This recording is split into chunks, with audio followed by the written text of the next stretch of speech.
This broadcast is brought to you by Logitech G, OG Original Gaming Gear, Speed Cafe, and the Australian Sim Racing Group.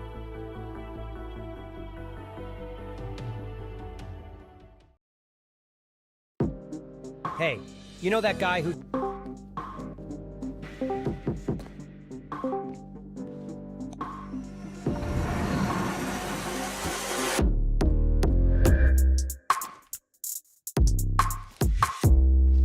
Baba, what are we playing? Ya lo sabéis, it's Halo Day.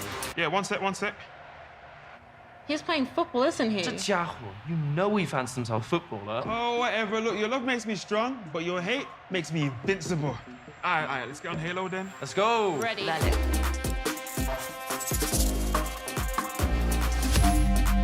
You went back this time, right? Chill, chaval. I won't ghost you this time. I'm going hallway. I got right. Uno fuera. Up, another one down. Lock in. Next kill wins it. Where is he? No lo veo. Nisha, do you hear that?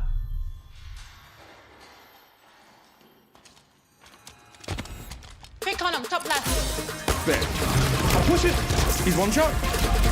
Game over. Got him. Well played. Same time tomorrow then. We'll see. Bye-bye. Ciao. Nos vemos.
It's another round, another tale, another story that's going to be told here tonight.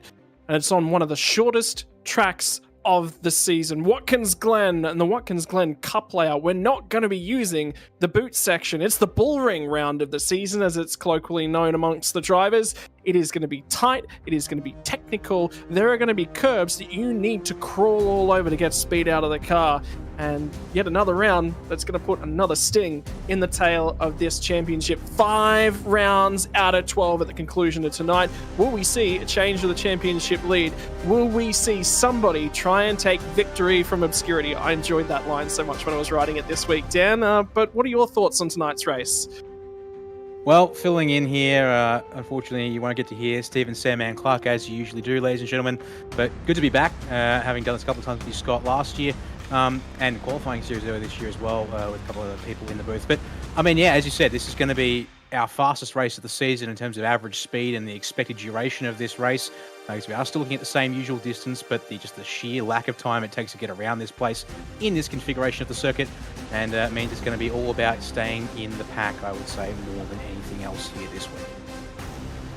Well, talking about draft train, it's absolutely critical to stay in that draft train, and if you lose it, that is going to cost you a significant amount of lap time. Where are we going? We're going to the northern part of the American continent, and we're going all the way up in between New York and Toronto. Watkins Glen's been a cultural home of NASCAR road course racing for such a long period of time now, and the supercars will get to go here as well. We journeyed here last year, but that was when the curbs were just a wee bit flatter, and that's when the damage model was just a wee bit older as well, Dan. That is going to change the way that we drive. The lap time, the fastest lap time from qualifying last year was 107.2. We are nearly a second slower than that. That's how much the curbing's changed this track. I mean, yeah, this has been a big shift to things in the past, year or so, as you said, since we last came here. And of course, also the fact that, just literally last week, all of a sudden, the major iRacing update being that the damage model is no longer old and new. It is simply what it is. I mean, technically, the old one exists now in memories gone by, and that is all. So for these drivers here, our Gen 2 platform does get the damage model as it hadn't had before. So that also, interactions between the car and the track is also going to be something to matter about, not just the changes to the circuit that have happened since last year as well. Let's keep that in mind. Yeah, and that's going to be so critical as well. Could we see a number of safety cars here tonight? Could that change the strategy up? 250 kilometers is going to be the race distance here tonight. How are you going to string that together? 2 compulsory pit stops, those are required, but the pit stop window opens relatively early on. The pit stops here tonight, Dan, this is where you're really strong. Talk to me about the fuel drop here tonight, because it's not a big fuel drop that you've got to get added to the initial starting 111 litres these guys will have in the cars. Yeah, no, it's not, because of course the short lap here, despite the fact they're on the power so much, we're seeing here a fuel burn of only around 2.7 to 2.9 litres lap. Now, in saying that, that's an estimated guess at best based on some data scraping I was able to do and some figures kindly provided before we got going live tonight. So it is very much an estimation. There will be drivers who might burn more on the high side if they're able to get on the power basically out of the corners earlier. That'll be where they, and if alternatively, if they're on the throttle slightly longer at the end of the straight, they'll be able to burn more fuel that way, of course. Alternatively, if you're in the pack and you are able to get on the clutch really early and just run all the way into turn 1, into the inner loop, the bus stop, and that penultimate corner, and really glide it in there, you could easily see that fuel burn be on the low side. So that is going to be important. We've got a rough idea that we're looking tonight somewhere between 65 to 75 litres of fuel required to add if you start with the full tank of fuel like we expect all the drivers to do so with. So yeah, looking at around that lap 26 marker, could be as early as 24, 25, maybe even 23. They can make it home depending on how economical they are tonight. Well, we're going to jump across and have a look at our series points because, again, the margins have changed and there's a big note that we're going to talk about in this top 10 in just a few moments. Dylan Rudd now leads the way by 20 points after last time out.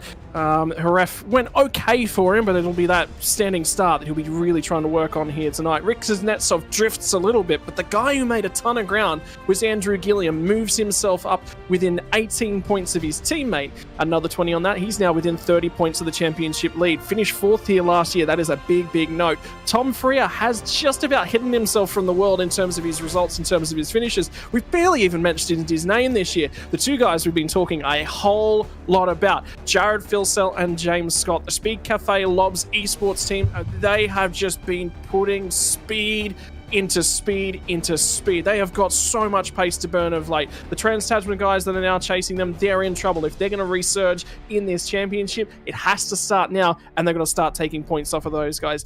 Big note, unfortunately, Brenton Hobson inside that top 10.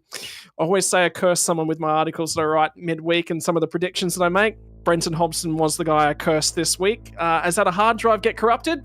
His iRacing install's not been made in time at this point in time. He's not in the server as it stands. He is scrapping to try and get things ready to go so that he can join this race. He's got all of about 6 minutes left to try and register and get himself in. Might make it, just if he does make it. So that'll be the big key as a part of that one. So that's your top 10 in terms of your championship standings down. And was there anyone there that you're looking at and going, this guy's got to have a good night here tonight? I mean, it's going to be, as I said, I think the main one we want to look out for is our drivers from, say, Trans-Tasman Racing. Obviously, we expect they will make their way up the order, recovering from the madness of Sebring for our season opener back at the start of this year. But yeah, I think you just hit the nail on the head. Basically, arguably, it is the Speed Cafe Lobs esports cars that are the class of the cohort and the community in general in these cars at this stage. So realistically, you've got to find a way to get some points back on them. Whilst TTR, I'm sure, will be strong, they put themselves on. They got caught up in on the back foot of things at Sebring there, so they've got work to do. While they'll certainly be looking decent, it's going to make that championship challenge as the rounds tick by into the back half of this year, all the more harder.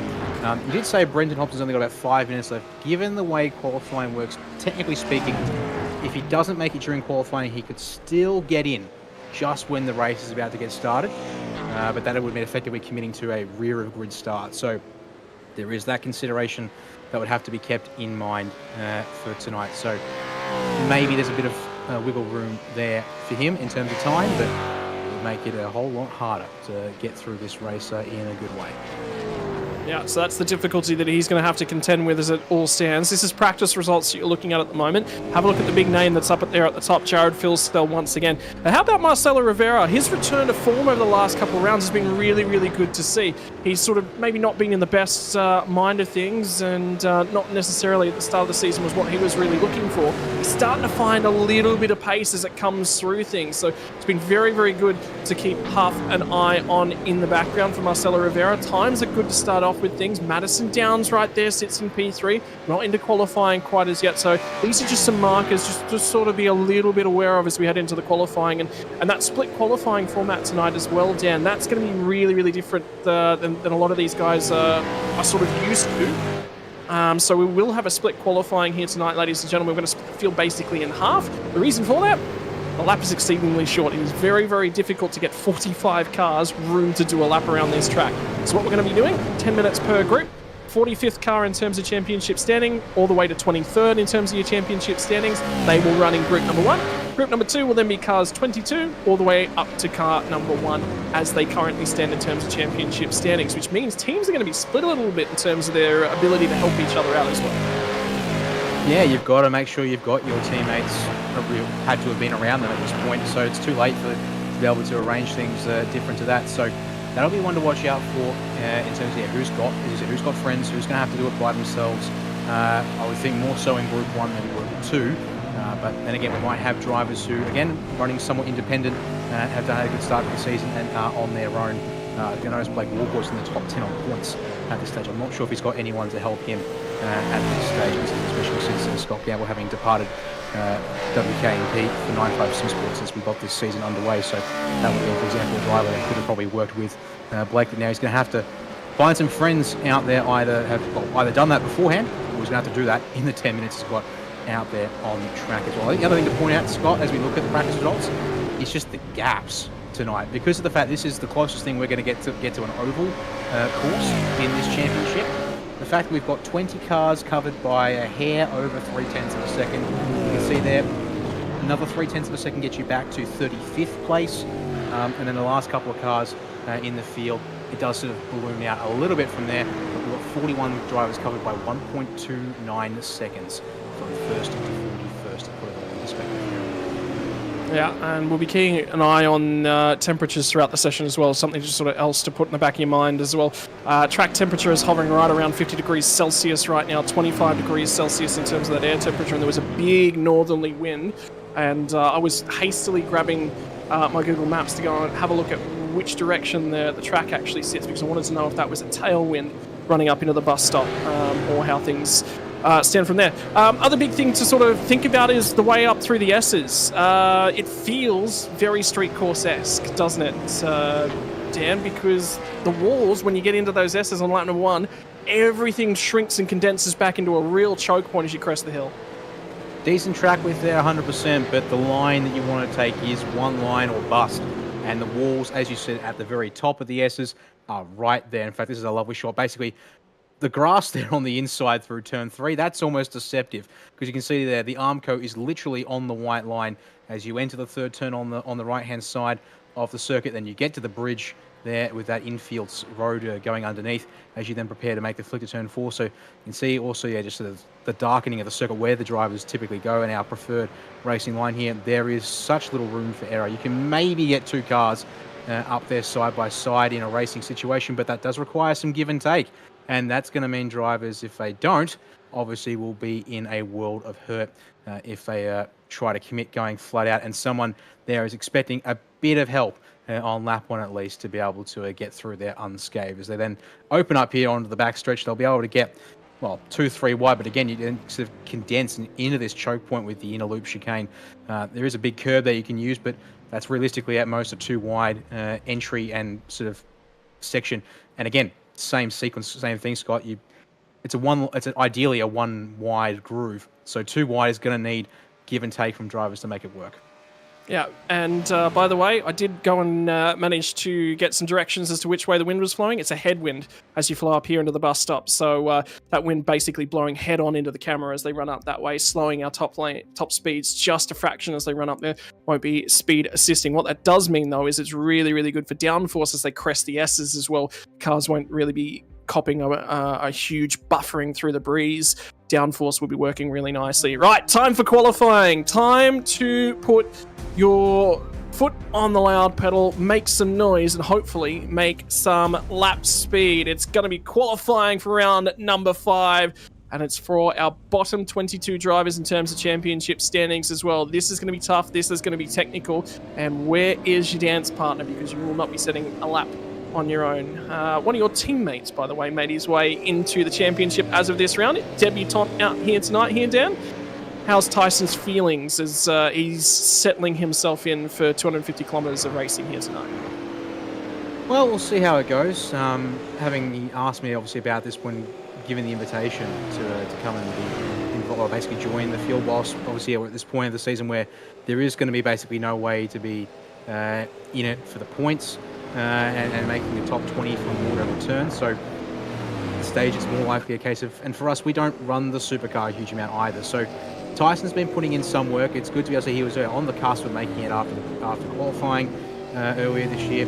But this is very much a case of trying to find some things, learn a few things for himself, and as a team for us as well. Hopefully try and figure some things out and just put some foundation together and maybe be able to start working towards maybe it will just be Tyson, but at the very least be more competitive. Just it's going to take some time to build up. And the other driver here on screen, I believe, Scott, our second driver invited after some departures and withdrawals, that's Luke Richardson, who will be joining the series here tonight as well. Yeah, another known driver, known quantity, knows that he's good enough to be here and just missed barely on qualification back into the series this year. Like you mentioned, Tyson was the first reserve. Well, Luke Mitchison was the second reserve. So in there, potentially on pace. Michael Taliancic actually car just in front of him, just barely missed out. And remember the bust up at the start end of the season in terms of the Altus Australia cars. Well, you can see Michael Taliancic no longer running the livery of the Altus Australia. He's, as of today, just joined Synergy Sim Racing. So for both himself and Job Stewart, who returns to the grid as well, will both be joining the ranks of the Synergy Sim Racing team. Right, what have they got in terms of qualifying? Well, Matthew Bowler skipped clear out at the front end of the field. He is not towing anyone around at this point in time. And that does mean he will be getting fresh air to this front splitter. What's the lap time going to be, though, for Matthew Bowler? In practice, it was a 108.476, relatively quick. He was only a couple tenths away from being inside of that top 10. And his first flying lap of the session of his 10 minutes worth of qualifying. He's going to come out of the last corner. The run to the start-finish line will be the first time on the board. Is it going to be a banker from the driver in the number 12? It is a little bit of a banker. He's about 0.2 of a second down on where he was. Scott Gamble's going to eclipse him and immediately jump to the top of the timing sheets. Although Forza El Navi comes through with a 108.308 straight to the top of the timing sheets, and Bo Albert's gone along with him. Dylan O'Shea's at a reasonable lap. So the 9.5 crew are going to be quick here tonight. Job Stewart back in the car, back in the series, and back towards the front end of qualifying. And the first lap's now starting to come through on the board. Dan, what do you think of those laps so far? Drivers like El Nabi and Stewart, that's not looking too bad. They're just inside of 0.3 down on the absolute best times we saw in practice. And I think from what I can see, that would have been around those times right now as they stand. Would have been good for just in and around, I think, 10th or 11th in practice. So yeah, those guys here, sort of top 4, I'd say top 4 to Griffin Garner. Decent bankers. For the guys behind, it's a banker, it'll do, but absolutely they'll be needing to look for quite a bit more to get some improvement there and feel a little better about themselves. So it is going to be definitely, well, again, I'd say a waiting game, but we're already almost halfway into this opening group's allotment of time. So at most, they've got another 2 runs to get in. It's just being asked to confirm who didn't get a lap in this opening group. To be honest, I actually can't see anyone. Thomas Freeman hasn't set a lap. Missing. But I don't think Thomas Freeman's actually done a qualifying lap in the last couple of races, so I would expect that to be the case. One more driver who's immediately back out. It's actually Andre Yusuf who's gone back out for his second lap straight away. But yeah, other than that, I think the bulk of drivers are actually out there for the first part of qualifying did manage to set a lap. Michael Whiting didn't set a lap, so he'll be one of those drivers. I think Luke Rosella isn't in the car as it currently stands either. Brian Borg failed to set a lap. And now they're going to queue up at the end of pit lane to go out and have another crack at things. Something that's really, really interesting to note was I was looking at pace and who was quick last season. Well, 9.5, reminder that Dylan Rudd was a part of that outfit this time last year, was actually right at the pointy end of things, but Dylan Rudd's departed, but Dylan O'Shea was quick as well. But the thing is, Dan, form guide this year, the changes to the track and those curbs is actually a lot more significant than I was thinking it was going to be. And the form guide doesn't necessarily match up because now you've got to have a car that's a lot more compliant over those curbs. Completely different style of setup. It is true. I think the drivers here, inner loop chicane is obviously the prime spot. You've got those 2-3 apex curbs where you're going to be absolutely hopping over to try and minimize the distance you take around this lap. They're the big ones, obviously.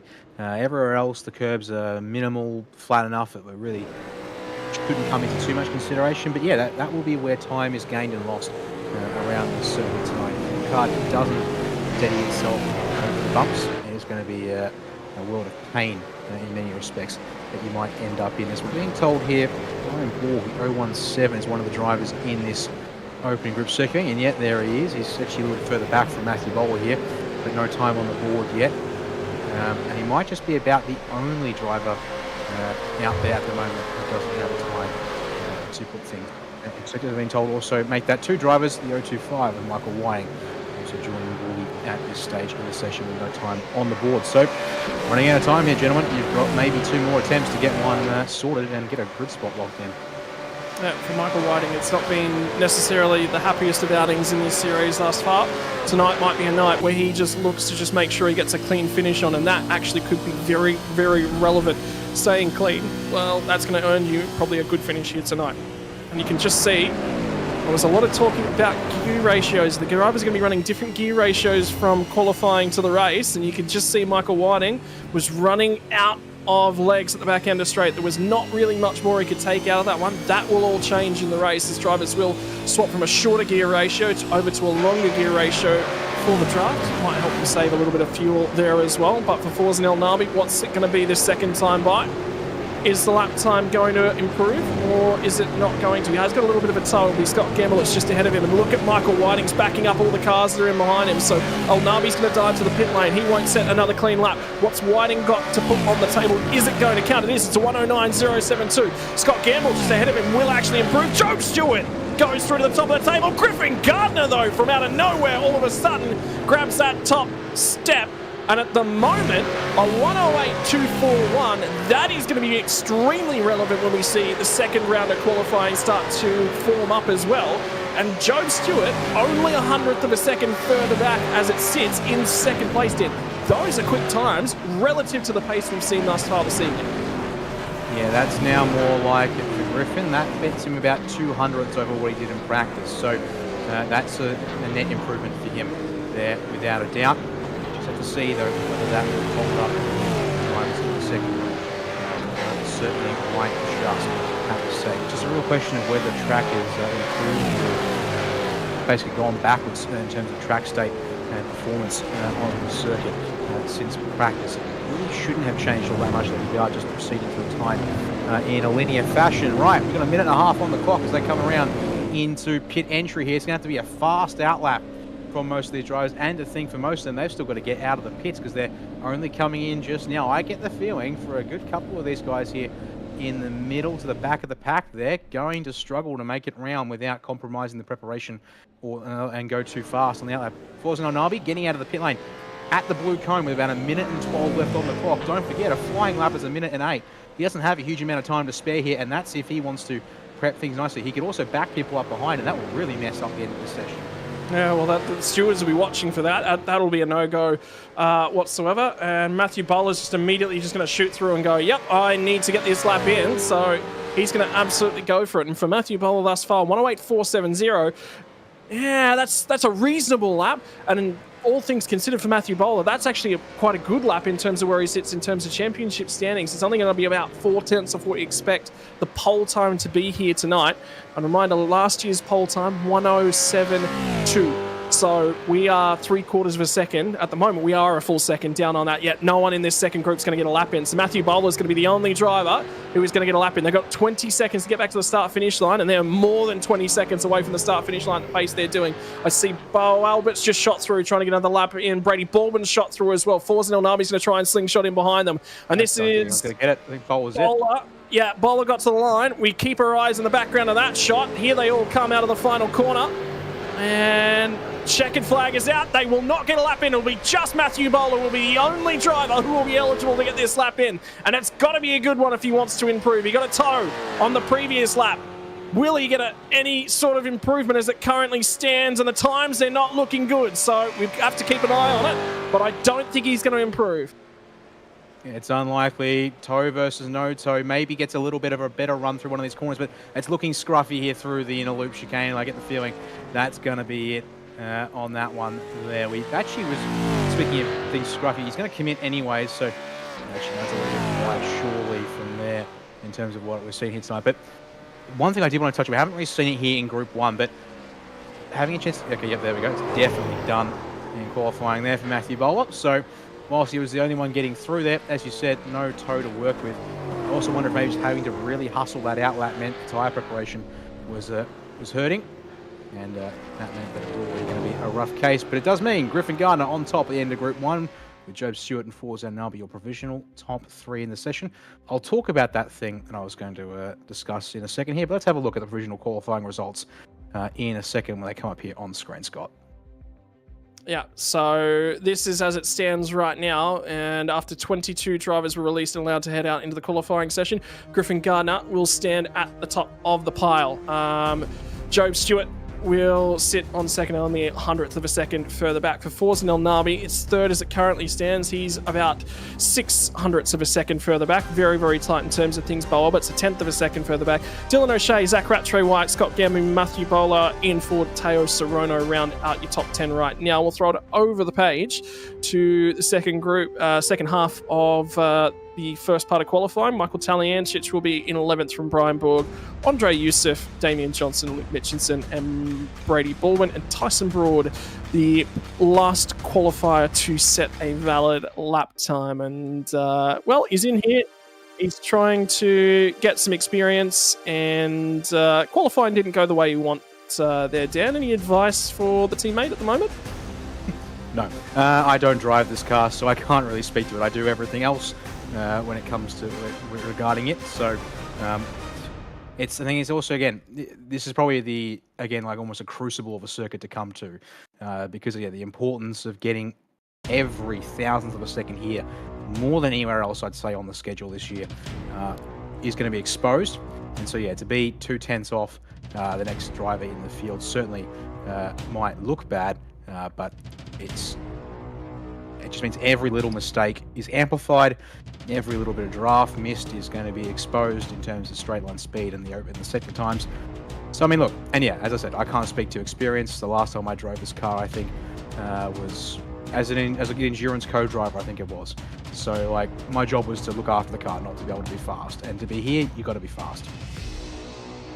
Yeah, well, he'll get an opportunity, and the other thing is he'll be aiming to see lap 64 at the tail end of the night. Right, we're going to be a minute away from releasing group number 2, which is going to have the entirety of our top 22 drivers in terms of the championship standings. This one is going to be a lot more busy session. It's going to be dramatic as well. Think about all the drivers that sit inside this top 10. Think about their hopes and their ambitions, and also think at the back end of the championship, inside your top 20, automatic ticket back next year. Don't have to come back through that qualifying series, because if something goes wrong with that qualifying series, not enough time to recover. It just takes a little bit of a weight off. In terms of the drama that's happened thus far throughout the season. I mean, talking to Andrew Gilliam, he said, man, the confidence is high, Dan, and we're, next round will be halfway through the championship, and he's building on things. He just finished uni last year. This is the first year he could thoroughly apply himself to just the sim racing part. That changes the confidence levels, and I think we're seeing it from Andrew Gilliam in particular.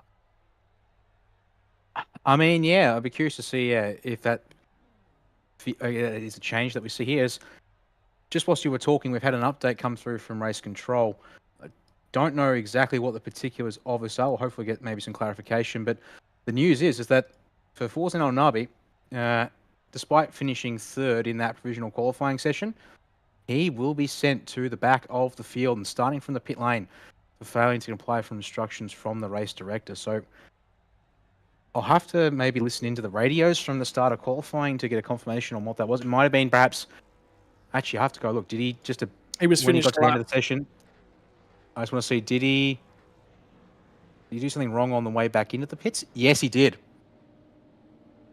So the instructions that was actually given is we're going to see the top 22 get released out of the pit lane as well. The instructions from the race director to the drivers was when that checkered flag flew, if you hadn't started a lap, you must immediately abort the lap and make sure that lap does not count. Forza Nabi pushed on, and that's why he'll be starting from the pit lane. Now, the critical, there's two ways to take this one.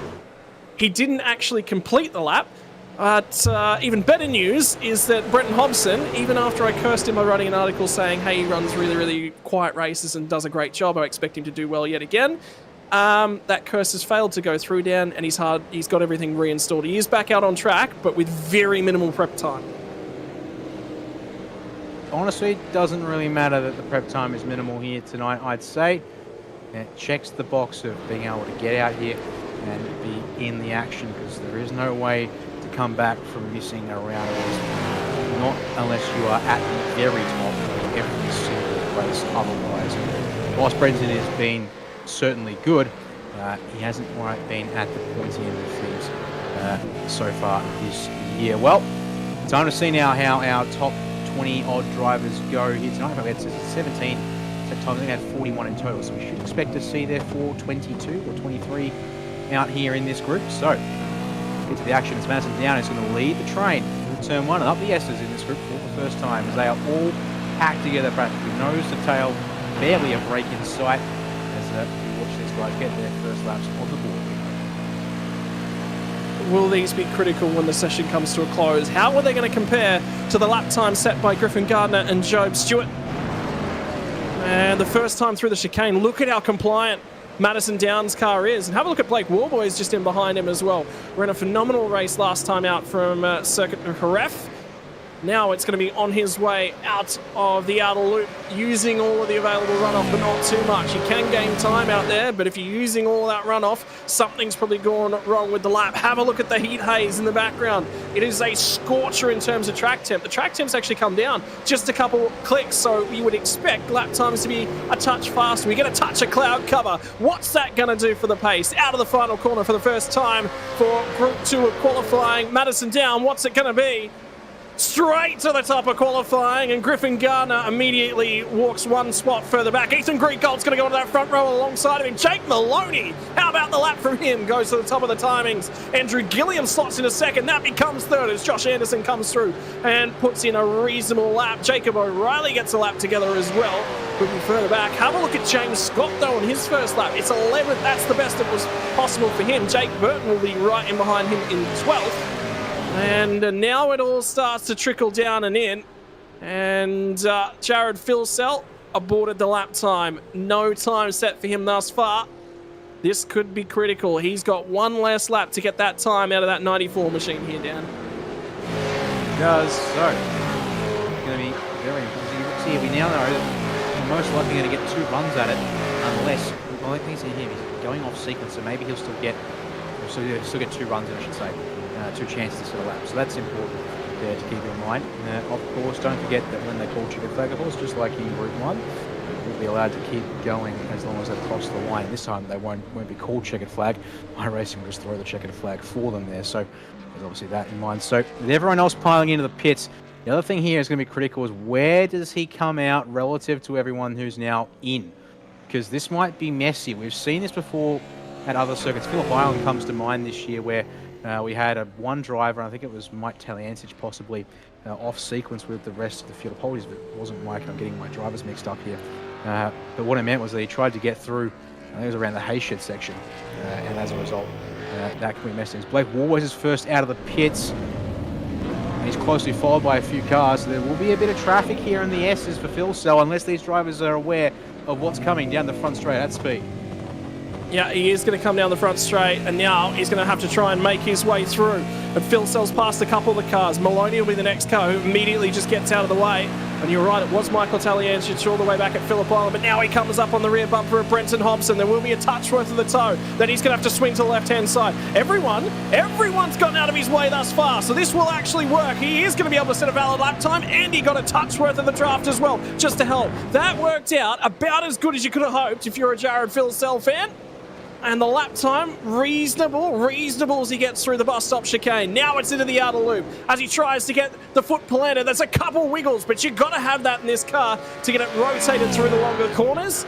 And reasonably compliant as he skipped up and over the curbs as they shot out of the outer loop. Now it's to the second last corner, turn number 6. There's only 7 of them on the lap time. A lot of full throttle time. The final corner, the short shoot to the line. What has the Speed Cafe Lobs Esports driver Jared Phil Cell got for us on lap number 1 of his qualifying? It's a 108.310, and it's good enough for just outside the top 10. The difficulty for him now is he's got to get out of the way of everyone else that's chasing, but at least he'll be trying to get it back to the pits as quickly as possible. Yeah, so there's the benefit there. He's not going to be backed off here. He'll be committed. Problem is, and that should be enough to get him back there in time out of the way. Just the main thing is, well, same thing. We're going to be off sequence once again once we come around as everyone is getting this second run in. Drivers here at the front, maybe they'll get a third in, as we saw. It's hard to get here with this 10-minute format in the split qualifying. So through the inner loop they'll come once again. And there's basically unbroken tree. Josh Anderson is the exception to the rule. I can see his number slow heading into that carousel second. So he's going to be off sequence now with the rest of the field. But seeing here, anyone improving. There's a couple of positives at the top of the board. Maloney possibly looking to go faster than what he's done so far in this session. Wait to see here. Being told Phil Cell apparently was looking decent there, Scott, but lo and behold, no second lap on his tyres as the rest of the field comes through. They go Madison and Maloney. So there go TTR going to abandon their runs. For Blake Woolworth, P27, I'm not surprised he's going to commit to this one here. Can he improve?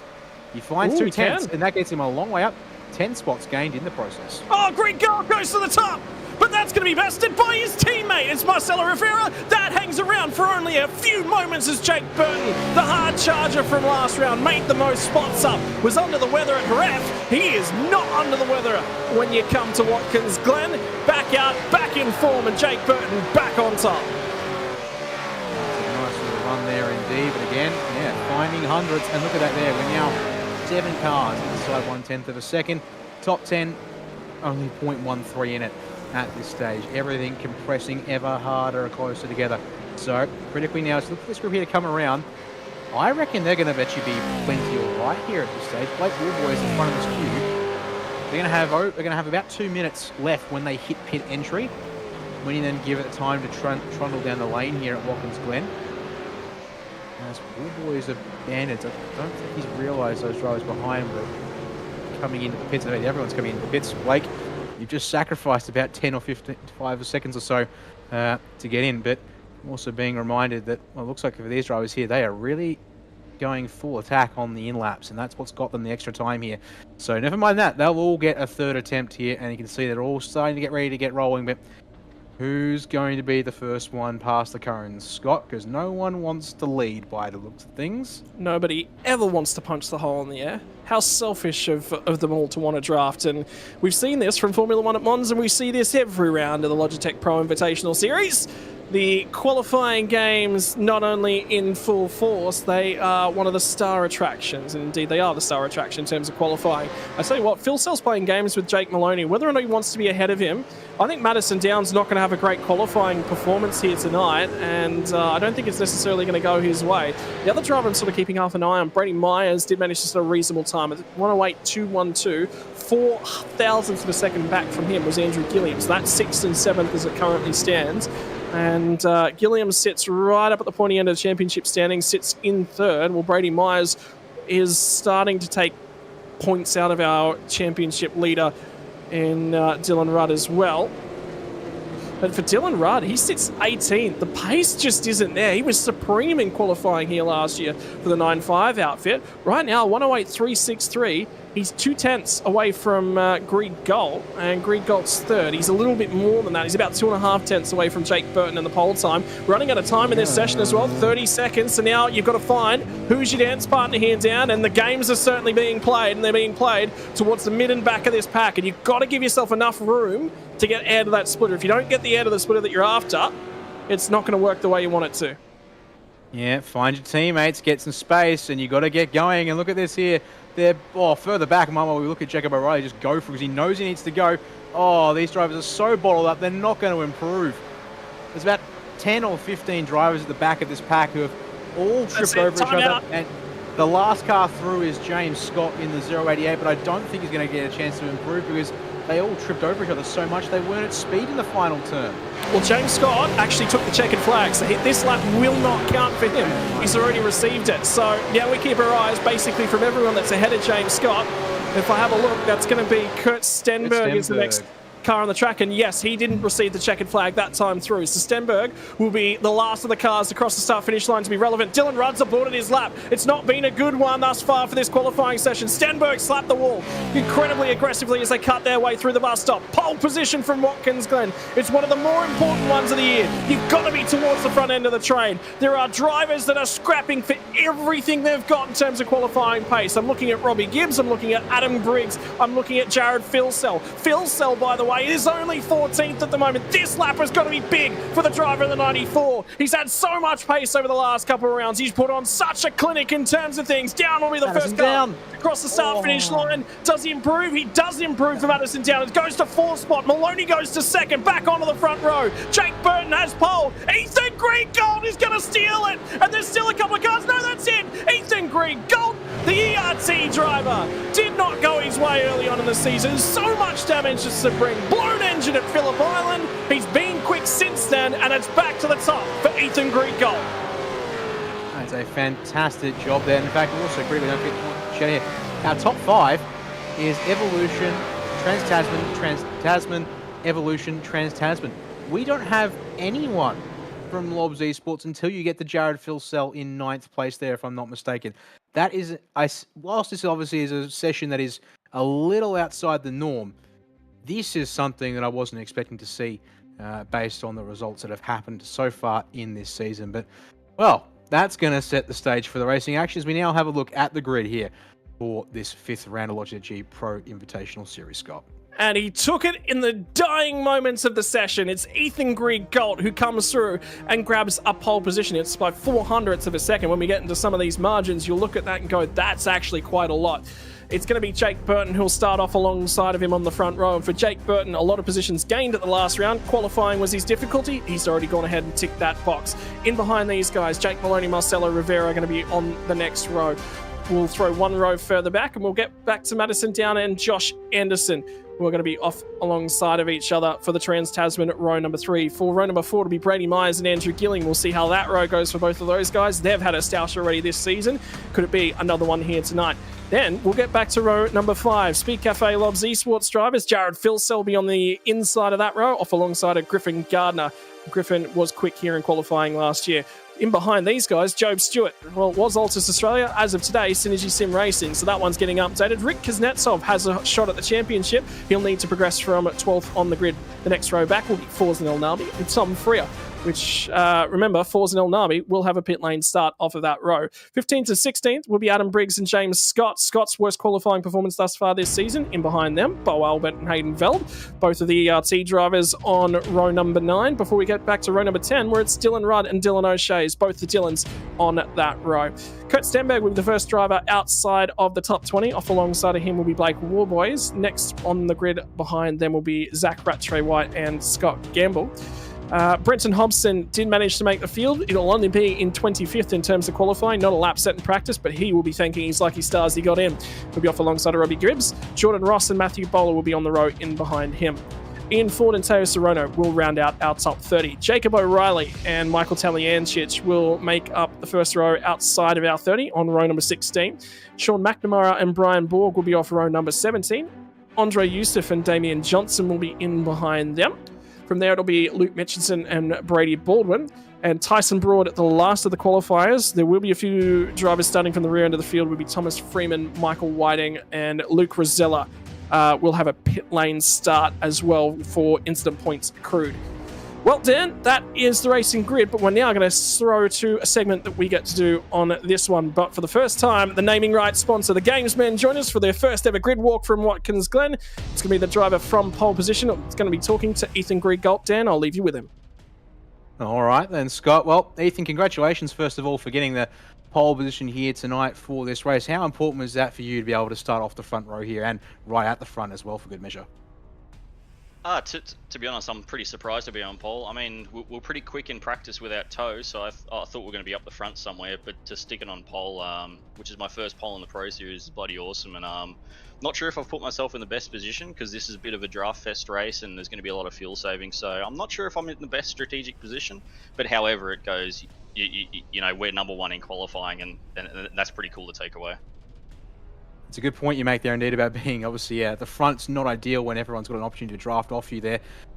In considering all of that, I guess, is there sort of any thoughts in mind about maybe trying to let up P1, or given the fact that it means you can be ahead of any possible issues behind you, I should say, not guaranteed, of course, but could be risky here tonight, that maybe just staying up front and just see how it happens after maybe the first round of stops and then adjusting as you go be the best plan? Well, like I joked a bit about getting a bad start and slotting in a P2. That wouldn't be a bad idea, but I don't know, we'll just have to see how the race plays out. I won't reveal too many of my cards, but to be honest, I haven't necessarily planned for this position, so it's going to be a bit on the fly, this one. Yeah, well, just having a look back at how things have gone for you in the season so far. Unfortunately, a rough couple of rounds to open the season, but at the Red Bull Ring coming home second, and last time out at Jerez coming home in sixth, looks like you're sort of on the way back up to where you have been in the past, and certainly I'm sure you'd expect to be. Looking forward to keep that momentum going, of course, here tonight, and then again, sort of anything in particular you think into maybe other drivers and teams that might be a real challenge here this evening based on what you've seen so far tonight? I think it's just going to be entirely strategy, to be honest. So we know the ARTs have the car pace, but it's hard to get away at this track. So it's going to be all strategy. If you're somewhere near the front with 10 laps to go, I think that's when all hell's going to break loose. So we just got to put ourselves in a good position for the end of the race and then see what happens. Well, indeed. Fingers crossed then for you and everyone out there tonight, as well as your teammates. Hopefully have a chance to chat to you after the race, Ethan. Good luck out there. All right, thanks up, boys. Well, with that said and done there, Scott will now turn to our next driver on the Gamesman grid walk here, and it will be the man right alongside Ethan Griegalt. I hand to you to chat with Jake Burton from second place here. Jake, you were feeling a little bit under weather all the way back at Jerez. I didn't think you were feeling that under the weather that all of a sudden you qualified right up on the front row, mate. That one come a little bit out of nowhere? Yeah, more or less. As I said in my chat with you during the week, mate, with Hobbo, it's been a bit tricky to get motivated for tracks like Jerez. I reckon that place is a bit of a dump, to be honest. But I love this place. Plus, I read your article this morning that said you had no confidence to get on the podium, mate. So I thought we'd get up in there. Hey, sometimes you got to fight. I know with you, Jake, you talk smack about Jake Burton, he gets fired up, he does his best works. Maybe there was a little bit of psychological play on my part. I'm glad that you're rooting for me, mate. It's always good to hear. Mate, in terms of things, though, this place, they call it the Bull Ring. It is not an easy track to get around in terms of racecraft. What's the race plan looking like? Well, I was saying to Ethan before, I think this track, usually the race is won in the last 10 laps. So I think, I think most of the guys up the front are pretty clever. So I think we'll likely see some pretty pretty much straight line racing, not a lot of passing, lots of fuel saving at the start of this one, and then we'll see where it all plays out after that last pit stop. So yeah, that's sort of my plan, is to sit behind Ethan, save as much fuel as I can, and then see what happens. Other than that, mate, get the head down, and hopefully we'll be chatting to you at the back end of the race, brother. Good luck, and go well. Cheers, mate. Have a good call. Step deeper into the field, and we'll be chatting to the driver that is off of 18th on the grid here tonight. It's going to be another of the ERT drivers. It's going to be Hayden Veld, Dan Yeaman with more. Yeah, cheers for that, Scott. Well, Hayden, it's been a season of up and down. Unfortunately, the last couple have been more down than up, but you're in the top... Oh, sorry, pardon me there. Hayden joins us here now. You're in the top half of the field for this one here tonight. It's been a bit more up and down this season, so how are you hoping tonight goes out, given you're here roughly in the mid-pack to kick things off? I'd be happy just to finish, to be honest. With all the changes to the car, tight track, anything can happen tonight. So if I could finish, ideally in the top half, it'd be a pretty good result, I feel. I've had a chance to talk to the front row of Ethan and Jake tonight, and both of them have said that they're expecting this one to be a long strategy game that really doesn't play out, and really we know how things are going to go until the final 10 or so laps. Back here in the mid-pack, does that sort of feel any different for you, given that you're going to have drivers around you on all sides probably at the start of this one, or is that going to be sort of the same for you once you get things underway here? I feel like it's going to be roughly the same for everyone. It's going to be a bit of a follow the leader type race, I reckon, with all the fuel save and everything going on. So I think there's a whole lot you can really do in strategy unless you want to go off sequence. So I don't know, we'll see what they do, and we'll figure it out from there. Well, just thinking, last thing, speaking of your strategy and stuff, you've got Bo Albert there, working teammate for yourself alongside. You've got Ethan and Marcelo roughly together up front. I can also see Ian Ford and Matthew Bowler closer together, towards the back of the pack, had been in 28th and 29th respectively for them. Having teammates going to be critical here tonight, and how do you think you can work together as a team as you currently split up in pairs at this stage? I might be useful, but I feel it's going to be one big line, so there's not a whole lot you can really do. Maybe you can, we could both go a sequence together or something like that, and use your teammate to draft for a bit to move up the field a little bit. So that's definitely a possibility. But yeah, it's not too much, I don't think. But yeah. Well, just under a minute to go until you get the green flag. Thanks for chatting us there, Hayden, on the Games and Grid Walk tonight. All the best out there, and hopefully, you do see that checkered flag. Thanks, Matt. Well, that'll do us there as Hayden will now get ready to go racing here, Scott. And now the drivers, as I said, well, for those who haven't talked to us, they've been settling in. And now for everyone, it's time to settle in and get ready to go racing from this 5th round of the Logitech Pro Invitational for 2024. Something interesting I want to put to you, Dan. Safety cars. It's been a couple rounds since we've seen that safety car come out. New damage model, big curbs, kind of newish sort of big change to the car. It's the biggest change that we've seen in the life of this car. Safety cars, how many are you betting on here tonight? Let's go over-under on 2 of them. And I'll hedge my bets with a bit of margin either way on that one there.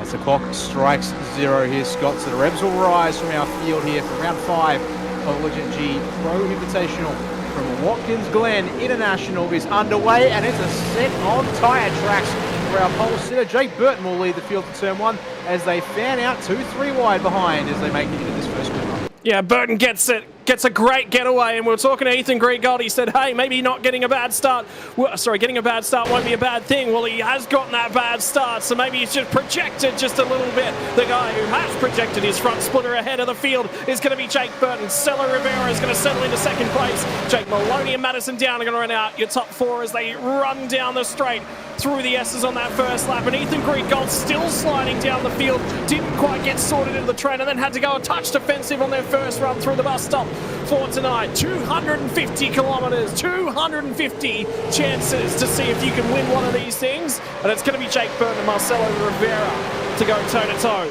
for the first lap tonight. Trouble towards the back on the exit of that inner loop chicane. Mike Taliancic is stuck in the wall, I think, in the 777 machine. No, he gets going.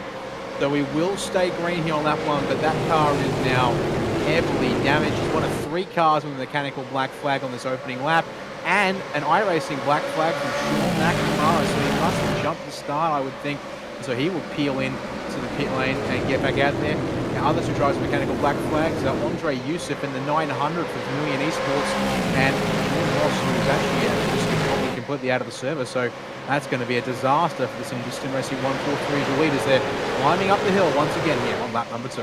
Yeah, they've got a problem though. Michael Taliancic is still in the short chute out of the outer loop. And look at this horde of cars that are on their way. That is Taliancic. He's trying to get it back to the pit lane. Does not want to cause a safety car, but they are so close. They've just shot through the background. You're going to see them come through the bus stop. Burton nearly gets overtaken as Marcelo Rivera gets nice and close. Jake Maloney's sitting right there as well. They are going to be so close to Taliancic. He just might get to pit lane, but it's going to be super, super tight. He's on the run to the final corner. He's in the grass, and the thing is not controllable. Will he make the lane? He's out in the final corner. I think he's okay, Dan.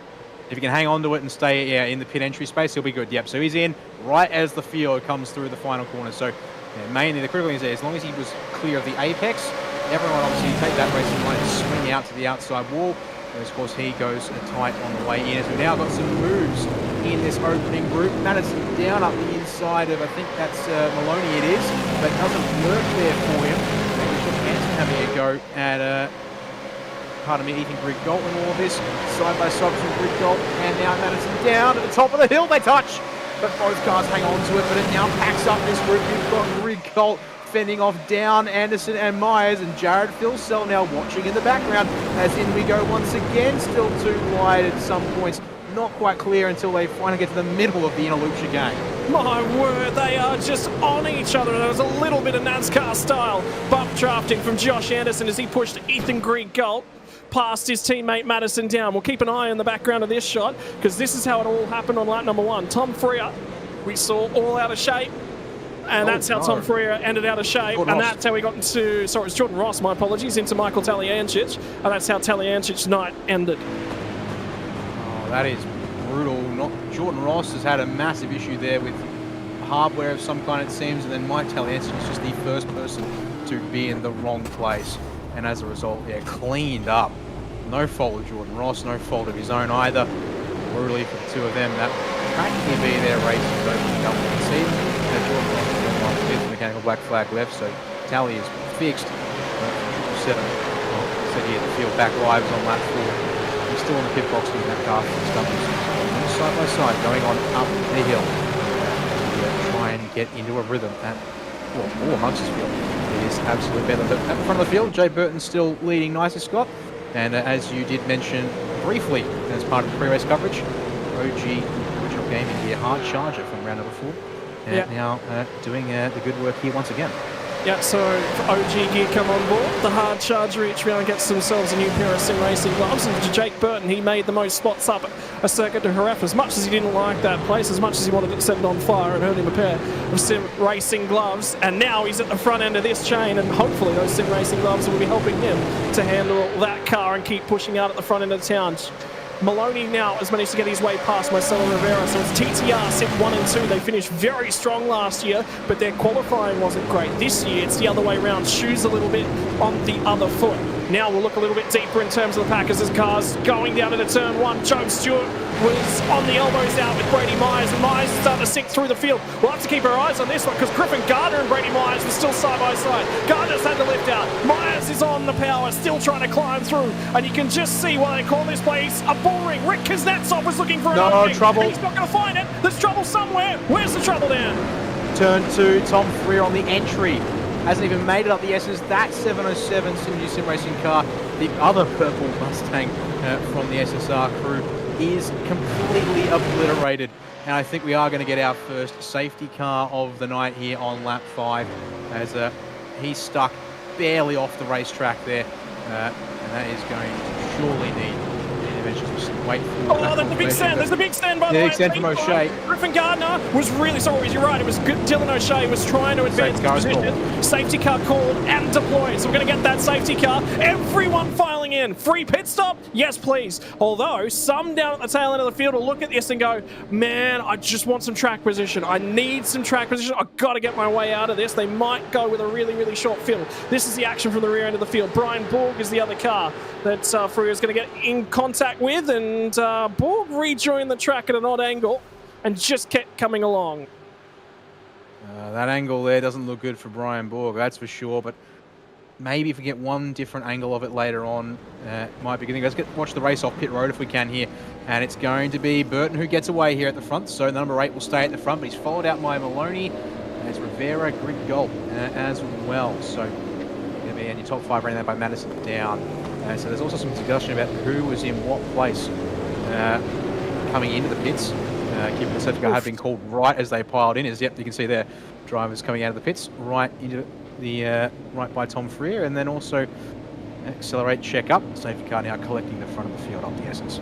Well, we haven't had the safety car for a number of rounds, and yeah, it's came in. By the way, have a look at the pit lane times. Josh Anderson took a huge fill, takes him from right up at the pointy end of this thing, and you'll fall just a little bit down throughout the standings. Want to keep half an eye on Jared Filser. I think he's gained a couple spots in terms of that one as well. On the original Game of Gear replay, this will be on board with Brian Borg. And I want to keep an eye on what his car does on the exit of the corner here. So there's going to be Tom Freer arrive to his inside. Probably hear him, can't see him. That doesn't look good at all. Yeah, it really just looks like it's coming. I mean, there's a bit of leeway there with the curb and such, but yeah. So that just makes it look like it's a case of coming back a little bit on circuit there, and Freer's giving him space, and it's not been enough as we're going to go to one more OG Gear replay. On board inside the cockpit this time. Yeah, back over the curb.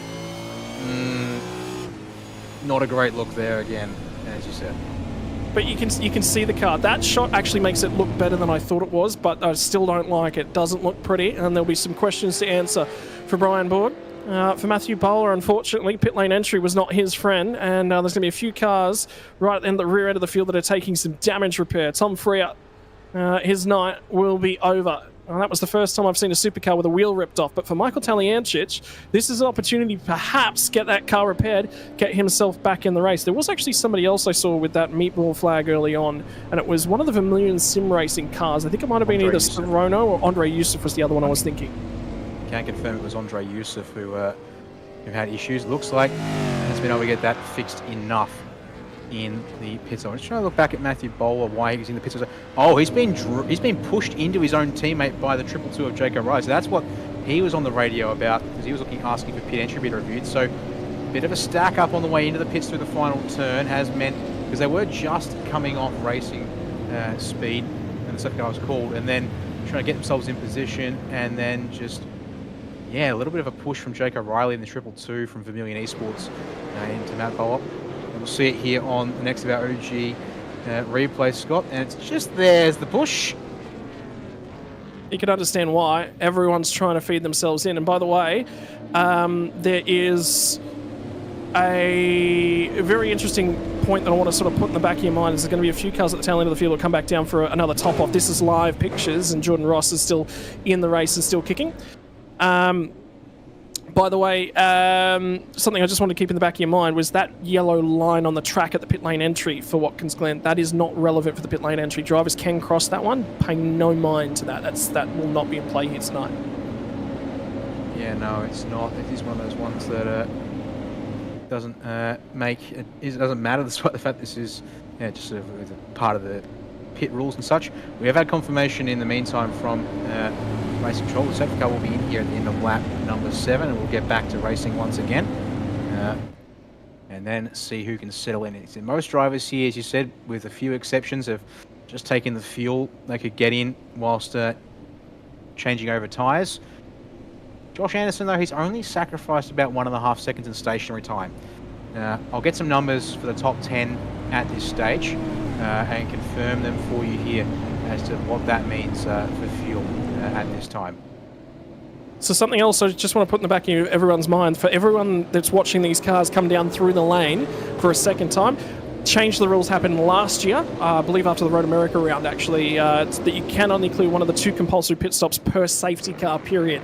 So these guys that are coming back down, they will still have one more compulsory pit stop. It'll be a touch shorter, and the thing I always say is if you haven't got track position, stay out and get some, or get yourself some strategy position, and that's what the guys at the tail end of the field have done. And for Andre Yusuf, some damage repairs as well, trying to keep himself relevant and maybe put some points on the board. Tom Freer's car is destroyed. New damage model comes. We get a safety car. The series changes. Jake Burton, in the meantime, doesn't change his position, still leads the way. And he will have control of the field. Safety car has now returned to pit lane. We are going to see 39 V8 Supercar drivers go back to green flag racing. Actually, it's going to be 40. One or more of them has rejoined the race. It was Jordan Ross, and Jake Burton is going to restart the race nice and early before they even get to the final corner. Run down the start, finish straight. Him and Jake Maloney are going to see if they can skip clear. Trying to go for an overtake in the background is going to be Ethan Griegold, and that will be nice and easily done. That'll be the 2 teammates communicating, working together. And Ethan Griegold's got an ally around him, which he hasn't had for a little bit of time, and you can see it's pushing him to greater heights. For Marcelo Rivera, these 2 might work together throughout the race. You would think so. As we watch everyone build speed once again, you see basically everyone's going, you know, that in for, I think, taking some extra stops, I think, for damage repair is off the back of the trains. He's going to have some extra work to do at this point in the race. But the rest of the field, single file through the Interlude chicane on this occasion.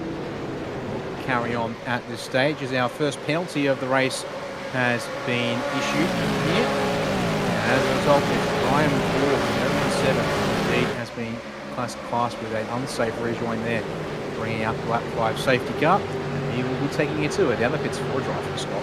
Yeah, and we all said it didn't look good, and stewards thought the exact same thing. So at least that's been nice and consistent here tonight. Job Stewart's enjoying a good run of form deep inside the top 10, and Jake Burton goes ahead and sets the fastest lap of the race thus far, so that's going to change the pace to things. And Ethan Griegold just had a huge snapper oversteer as he bounced up and over the curbs at turn 1. That is going to put some heat through the rear tyres. What do Supercars drivers always say here, Dan, about tyres and heat? Don't. Yeah, don't. It's about all they need to say. Well, Ethan Griegold's got a job to do here. Can he chase down Jake Maloney and keep going? And this might be the original Game of Gear replay. The snap of oversteer. Watch him hop the curbs on the exit out here. Oh, yep, it's not much, but it's enough. It'll make those tyres feel a little more unpleasant now in this stint. Especially if it happens early on. Apparently can be a little more harmful with the tyres. And there's not a lot of time around this circuit to really let them breathe as well. I mean, the corners aren't too severe. The main tyre to watch out for around this place, I was told, is to be the left front. Might be the left rear if you're a little, well, lead foot with your right foot. But yeah, you're leaning on that left front through turn 1, up the Esses through turn 2 in particular. Then, of course, turn 5 at the carousel and the final corner. The right front doesn't get pushed much. I guess you could say here, turn 3 as you come back over the hill. You're leaning on that right front a little bit, but yeah, obviously being this clockwise oriented circuit is very much a case of being working the left sides within the limits. Yeah, well, they're going to try and keep themselves going, keep themselves moving in terms of the racing as it currently stands. There's going to be an interesting thing that's just crawled in the back of my head, and I think there'll be a number of drivers that'll be starting to think about this as well. If we get another safety car here, Dan, prior to lap 26, let's say prior to lap 20, so we're outside of fuel range as well, do you pit again? And how much fuel do you leave for the last splash? I was going to say, getting your compulsory stops out of the way is good, but I don't see why. I don't think you'd want to. Bit of issue at the penultimate turn. Teo Sorono and Brenton Hobson have somehow both ended up off the circuit there. What's happened here? It was an attempted pass by the 88 of Hobson, and it hasn't worked out by the driver. And hang on, keep your eyes on, because there's movement coming in this shot as well as they try and squeeze down into turn number 1 to the inside. And I believe that's Rosella who's trying to cut his way through, by the way. Down the inside, get a move done? No, yeah, it is Luke Rosella. Yeah, it's been a couple of weeks since we've seen him in the series. back here once again after serving a pit lane start. The license plate accumulation is the 55 machine, third of our logs esports entrance here. So, oh, it's up the inside. Jake O'Reilly in the 222 had a nose going into the inner loop chicane, but he is now in the runoff. Will rejoin. Has some damage to his name, but that's just going to be more time, it seems, as we've got another OG here replay to pick this one up. Scott, or no, go back to Hobbo and Sorono first. So into the penultimate turn, there was I saw from another angle a tiny bit of front locking from Hobson, and he just runs the tiniest bit wide into Sorono, tags both cars and unsettles them both. As we'll then go back to live pitches for a second to pick up Jared Philsell. Now threatening the top 5 there is, what have you got? Madison Down just about got overlap on Marcelo Rivera, and the problem that he's now got is he's had to check that run up, and you can just see the cars crawling all over the road as they go through. The right-hander at 2, the left-hander, yeah, it is the right-hander at 2, the left-hander at 3, and the right-hander at 4 as well, and that is how much fuel Jared Philsell is saving, because he was right against the rear bumper of Madison Down, and this top 6, there's nothing between them. Basically, from Jared Philsell to Jake Burton is covered by a second. Nothing here at all. No major surprises there, that's for sure, with the way this track works out. Yeah, you have to go a little further back before you start seeing the gaps open up. And just we saw that from Jared Philsell, didn't even think about attacking Madison Down that time in the Olympic chicane. He's more than happy to ride with and get in a rhythm, save the field, and try and get him in the second stop later on. It was Josh Anderson, I just saw, had a huge lot of counter steer cranked into the thing at the final corner as well. Down to the inside, Andrew Gilliam's just diving in on Joe Stewart at 2 and 1. Will he get that job done? They're going to bang panels on the exit, over the curbing. They get to turn 2, and Gilliam's picked off another spot. He'll move up to P8. And from where he started, a little bit deeper in terms of the field, it was 9th spot. He's managed to grab 1 spot. There's blocking, there's games going on just up the road as well. Marcelo Rivera was blocking Madison Down to the right-hand side of the road. And it's the left-hand side for us, drivers right, as they cut their way through. And as the horde of V8 Supercars makes their way across the bus stop chicane, I wonder, it's called a bus stop, I wonder if there is a queue for a bus here, and they're all just starting to lose a little bit of patience. I mean, you're asking drivers here to be patient. Well, in saying that, Madison doesn't look super aggressive at this stage. I mean, I think certainly will follow Marcelo for the draft. As further on back, Stewart's gone up the inside of Gilliam to take back position number 8 at the final turn. Gets the job done with the tiniest bit of a brush. That's going to open the door to Brady Myers up the inside as Marcelo attacking for P2 up front.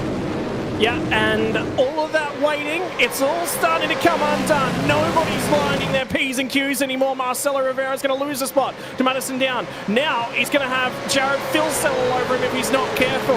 And have a look up front, because Ethan Greek Galt's back to 2nd place as well now. Now he's starting to really harass Jake Burton. Will he have a go? Or is he going to back out? He has a little bit of a go and then backs out a little bit of it, but he is so close to the rear bumper. And they are getting closer and closer and closer every single lap. And now Marcelo Rivera is going to dive it back down the inside. He's going to make contact with Maloney as they get to the outer loop. The powder keg is getting set up, and somebody's going to drop a match here, Dan. At some time in the near future, they make contact. My word, we are moments away. This thing could explode. We are sitting on a powder keg, and back through goes Jake Maloney back to 3rd. We're just when it's something's going to happen. Maloney dives into the inside of Greek Gold. He's not waiting. 3 wide. They do make contact. 3 wide in the background as well. It's all going off. It's absolutely going off. And now here comes Marcelo Rivera. He's going to lift a little bit. 3 wide on the run into turn number 1. Down's going to go through the middle. There's contact. Down was out of shape, out of control. Out of here at the exit of turn 1. Oh, now he's got to get back on the circuit, Scott. We've seen this go wrong once tonight, but it looks like he's just found somewhere to slot in. Back in behind Ethan Greek Gold. As, oh my word, it's been absolute pandemonium around here. How's this as they get back in line for a moment up the Esses, but then it's back out of line. Because here comes Jared Philsell. Philsell's going, well, if they're going to race for it, I'm going to quit the fuel saving. Gave him a push, and then settled back in line. Dan, they're going crazy. What are you saying to your driver if you're a spotter, if you're a crew chief, if you're a team manager right now? It's so hard to say. you've just got to have your eyes on stalks swiveling around here, of course, because you need to just try and hold a position in the queue. You need to try and manage your fuel and just obviously, and who is it? Yeah, don't break the car. Well, yeah, no kidding. They definitely don't want to be breaking the car. Don't need to be breaking out Samir at any point in time. Yeah, the main thing, those kind of moves. You know, I get it. This is, we're not even 1/4 of the way into this race, and apparently we're getting very aggressive already in trying to find some runs and moves. And the main thing, of course, essentially gives rather than the front light. We've now got 7/10. You won't be able to break that, so you can just save a bit more, I would presume, at this stage, unless it's going to be a case of, well, Maloney, his teammates in second, and may be able to control that and keep giving Jake that much at this stage. I think we'll flash it up on the screen for a moment whilst all the madness is happening. Second race control decision of the night. Scott has come in. 15-second time penalty for Jake O'Reilly for careless driving on the pit entry on lap 5. So that contact with Matthew Bowler as they came into the pits. Yeah, remember that pit lane. So what happened out of that was Matthew Bowler had a speeding in pit lane penalty assessed to him by iRacing. That's not controlled by the stewards. They cannot get to that in time to clear that one, and then they have no responsibility to do so as well. So that is all assessed by iRacing, but it wasn't his fault, and that's why Jacob O'Reilly's received that one. So there's a bunch more for the stewards to handle as the night goes on, but it is bump and grind. It is standing room only. Oh, and our battle pack basically goes, I think we tested this, about a year ago now, I think, Dan Yeaman, when we were playing around with graphics. The battle pack, if we were to get it up on screen, only goes to 21 places. There's 33 cars in the train. No, you can make it as long as you want. It's more the issue of if you make it stupid long, it's just another timing tower. There's no real value in doing that.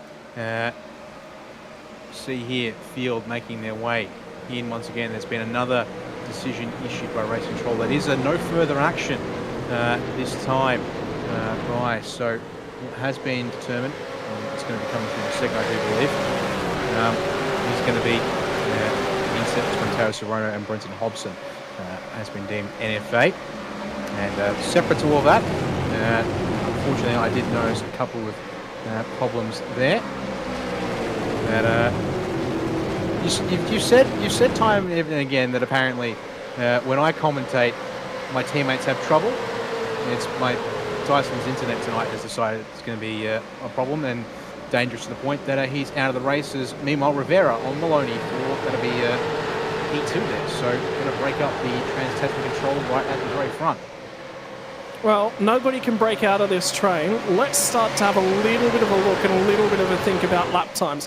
Fastest lap of the race, Jake Burton, was set just after the restart, 108.687. His most recent lap, a 109.976. Marcelo Rivera in behind him, 108.755 was his fastest lap, 109.634. So they've fallen off about 3/4 of a second if we're going to look at probably not our leader, but everyone else basically as they start to try and chase down and zero in on Jake Burton. I think you're right. I think Jake Burton was saving a little bit. We've got some more replays coming in because there's so much action going in. We need to have another look at something.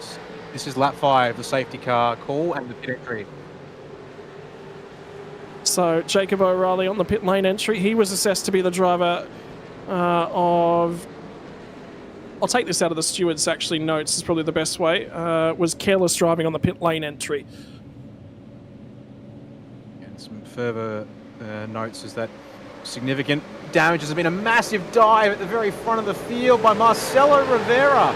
Gets to the lead of the race off Jake Burton. And now you've got Ethan Grigol tussling with both Maloney and Madison down. Phil Sell to the outside of down to return to. Can't make it work there. He's too wide. And as a result, he's going to be vulnerable to Job Stewart as they climb the hill on this particular occasion. Lap 19 of the race, it's getting pretty interesting here once again. So I think Burton indeed going pretty aggressive on the save, but I think it was Rivera. I saw a very aggressive dive into turn number 1 on this particular lap to take the lead. Yeah, big roll from Jake Burton as there's it on the original Gaming Gear replay. And then similarly in the background, Grig Gold. Trying to get up the inside of Maloney and eventually making it stick there by turn 2. Well, Rivera's just gone, you know what, stuff it. I'm sick of this fuel save business. I'm going to try and tee off down the road and see what I can do and break things up. Because if we do, everything happens as it currently happens. I'm just going to be dive bombed somewhere else if I try and do the fuel saving. And the other thing that I'm thinking of is we're actually going to see some draft breaking now happen between our front three as they all weave down the main straight. So it'll be Rivera from Burton from Greek Galt moving right to left across the track, drivers right to left across the track as well. And now back to the inside, more overtaking when it's towards the back end of the top 10. And I believe that was actually Rick Kuznetsov and Dylan O'Shea who were going side by side. So that was actually for 13th on the road. And Dylan O'Shea is now going to move his way into 13th. And Dylan Rudd, championship leader. The two guys who were first and second in the championship currently side by side as they run down to the bus stop. Kuznetsov's got the nose ahead. He'll hang on to that one. But Dylan Rudd's starting to feel like he wants to progress his way through the field. And Blake Warboys have got all out of shape as they enter the bus stop that time by. So it is starting to go off again. It's powder keg, calm it down for a couple of laps, and I get the feeling a match is only a few moments away. Yep, as the incident where we saw Jake O'Reilly spun around, being told that slowdown flag issued to Blake Warboys. He's going to try and get this cleared in the next little while. I think he picked it up in at the bus stop, and yeah, there goes. All over, now needs to get that one gone, and it's still not gone yet, so that's going to be painful. There you go, he gets it cleared now, losing I think 4, maybe 5 spots yet. Standing around the outside into turn number 1 would be 5th, 5 spots down if it does happen. It's going to be a drag race between those two in turn 2, and Walker should win out on the inside. Stenny's still there, and now he's got the inside at 3. Will back get the job done? No, he loses out when they get to the top of the hill. So only 4 lost. But he is now a ways back, and now you've got Robbie Gibbs and Luke Rosella in there, as well as Brady Myers is tumbling down the timing tower. And Brady Myers had to dip out of the... I just saw him, I think, cut the chicane. Back. So something's going on. He's still going around the outside slowly as it currently stands, and it was a slowdown penalty for him as well. He's still got the slowdown penalty. And the rules are that you can't serve it on the racing line. And Zach Rattray White doesn't know he's got a slowdown. And Rattray White was trying to push him forward because he wants to make places up, still trying to clear this one. And the problem for Brady Myers is the longer this goes on, the longer the slowdown penalty. The driver in behind him, now he finally gets it sorted, is now Blake Warboys. So for Brady Myers, was inside the top 10, now 19. Now it's going to be Warboys is going to try and slot down the inside, and Robbie Gibbs is going to line up and have a go as well. He tries to pinch him off, cover him. A little bit of turn 1. Gibbs gets tagged. Gibbs gets tagged by Luke Rosella. He manages to straighten it back out. Bedlam in the back now. They go 3 wide as they enter the Esses on lap 22. They all manage to walk away with it just there's more contact. Gibbs is still trying to recover. He's not in this thing now. He finally gets the car corner. Now Freeman goes by. He's outside of 30th. Mitchison's next one in the line. Is he going to get on through as well? Yes, he does. No, not quite. Back down to the inside for Robbie Gibbs. Tries to pull the car up. Oh, settle it down, son. We're not even halfway. And that's how one little tag snowballs there from number 2, Robbie Gibbs. He didn't see the second tag go from, I think it was Rattray White in 117. As we'll go to an OG gear replay to pick, well, actually not pick that off, because while all of that was happening, back up for the top 5, Jared Filsell finally gets alongside and through Madison down into the bus stop chicane. Oh, he's not done, by the way. Jared Filsell's trying to pull a move on the front straight right now as we jump back to live pictures. Tried to have a go at Jake Maloney as they run down to turn number 1. And now Maloney is starting to come a little bit under threat. Filsell looks supremely quick in a straight line. That seems to be where all the speed is. Right now, though, our race leader is Marcelo Rivera, and Jake Burton, off of second on the grid, sits in an ERT sandwich. And he is trying to help out Rivera's speed. And Filsell backs out. He's not going to have a go at Maloney this time on the run to the chicane. And the tough thing about this race, Dan Yeaman, is you're right. When you get a little bit out of line, you lose a bunch of spots. But there's so much action everywhere. It's so difficult to pick up who to watch. It's really a game. Oh, trouble. Exit the chicane. The 07 of Brady Baldwin's in the fence. No. He does get it out, so he does get it out. Thankfully, the second driver to have trouble in this part of the circuit and not be terminally stuck. And also looks like he might have gotten away without being forced into the pit lane for repairs. As the OG gear replay will show us, he's done it by himself. it looks like he didn't even get a tag at all from Robbie Gibbs. That's why how close it was, just a little loose in the middle of that bus stop chicane. And it says Maloney is now indeed about to lose the spot for Phil Sell back live through turn 2. And they touch through the middle of the corner. Maloney's going to get the run as a result up the top, and he shuts the door on Phil Sell as they get through the top of the hill. Madsen down now, coming back. I just got the feeling, Dan, there was a little bit of a bump on the wall. Down just chills on the throttle pedal, on the loud pedal, just a touch as they run in this time. But that top 6 is all back together again. There's just about nothing in it. And my word. Oh, I was sitting there thinking in the back of my mind, Brady Baldwin's not had a great time in this series. Sim Racing's self-proclaimed biggest wobbler in his terms, but he has a big grin from ear to ear every time he goes racing. Oh, no! And one of Sim Racing's biggest beards is now Sim Racing's biggest driver in the fence, Brenton Hobson. The troubles tonight have not been good. They've been hardware related, and now they're on track related. Straight to the OG gear replay will go. There's no mechanical black flag next to his name. But we're going to watch for this here in case something's happened here on downshifts into the chicane. We're thinking maybe something to do with the engine. That angle there doesn't tell us, unfortunately, what's caused it. I can... Actually, no, the engine appears to be running. There's no engine off light on the 88, so maybe something with, again, yeah, hardware, screens, the like. Unfortunately, fouling Hobson. He's still there, and I get the feeling he has to be able to call into race control because here come the leaders at full speed. No caution at this stage. Thankfully, Hobbo is well off the circuit. And yeah, Jordan Ross, I think, is about to call in on behalf of Hobson. So I'm just listening at the moment. Yeah, so that's what they're talking about. So remember how we were saying there was hardware difficulties? The hard drive he actually had iRacing on corrupted itself today, and he was trying to get everything installed and ready to go. Well, he's got no screens at the moment. He cannot see. There's nothing he can see, so he is going to be forced to call for a tow. He's now 1 lap down. And they're just talking about it at this point in time. And Jake Burton's gone, well, if there's going to be a safety car, I want the race lead. And he's gone to the point as they head down into turn number 1. This is where the games will start. What was the critical lap number, Dan? Tell me what that critical lap number was, because I think we are on it. We are in it. Yeah, I can confirm if you're burning flat out, it was 26 for those who have been saving. And they've been saving as early as 23. So we are definitely in the window, but there will be no safety car. The 88 of Hobson has been cleared to get off the track as Brady Baldwin has gotten into new trouble now, coming out of the pit. Engine gone. Well, I mean, it's still smoking at the moment, so there's definitely still some spark in that engine, but not enough to get him up the hill. And they're going to try and get that one cleared as quickly as they possibly can. This could all explode. If I'm in one of these guys' shoes, do you dive to the lane immediately? We've hit the pit lane window. Who's coming in? No one's coming in at the front end of the train. They're going to wait for the safety car to be called. They're going to fire it off down into turn number 1. They're waiting to have a look at that car, but it's still off the road. Does someone from the rear end of the field pit and just clear that stop? Oh, Greek Gold! Greek Gold just had a huge slide on the run into turn number 1. He's in a world of trouble. Maloney's gone by. Phil Seldery's inside. Huge slide on the way into turn number 1. It's not done. Phil Sel's going to slot back in. And the safety car's been called, Dan. What was the under over? We said 2. We're on 2.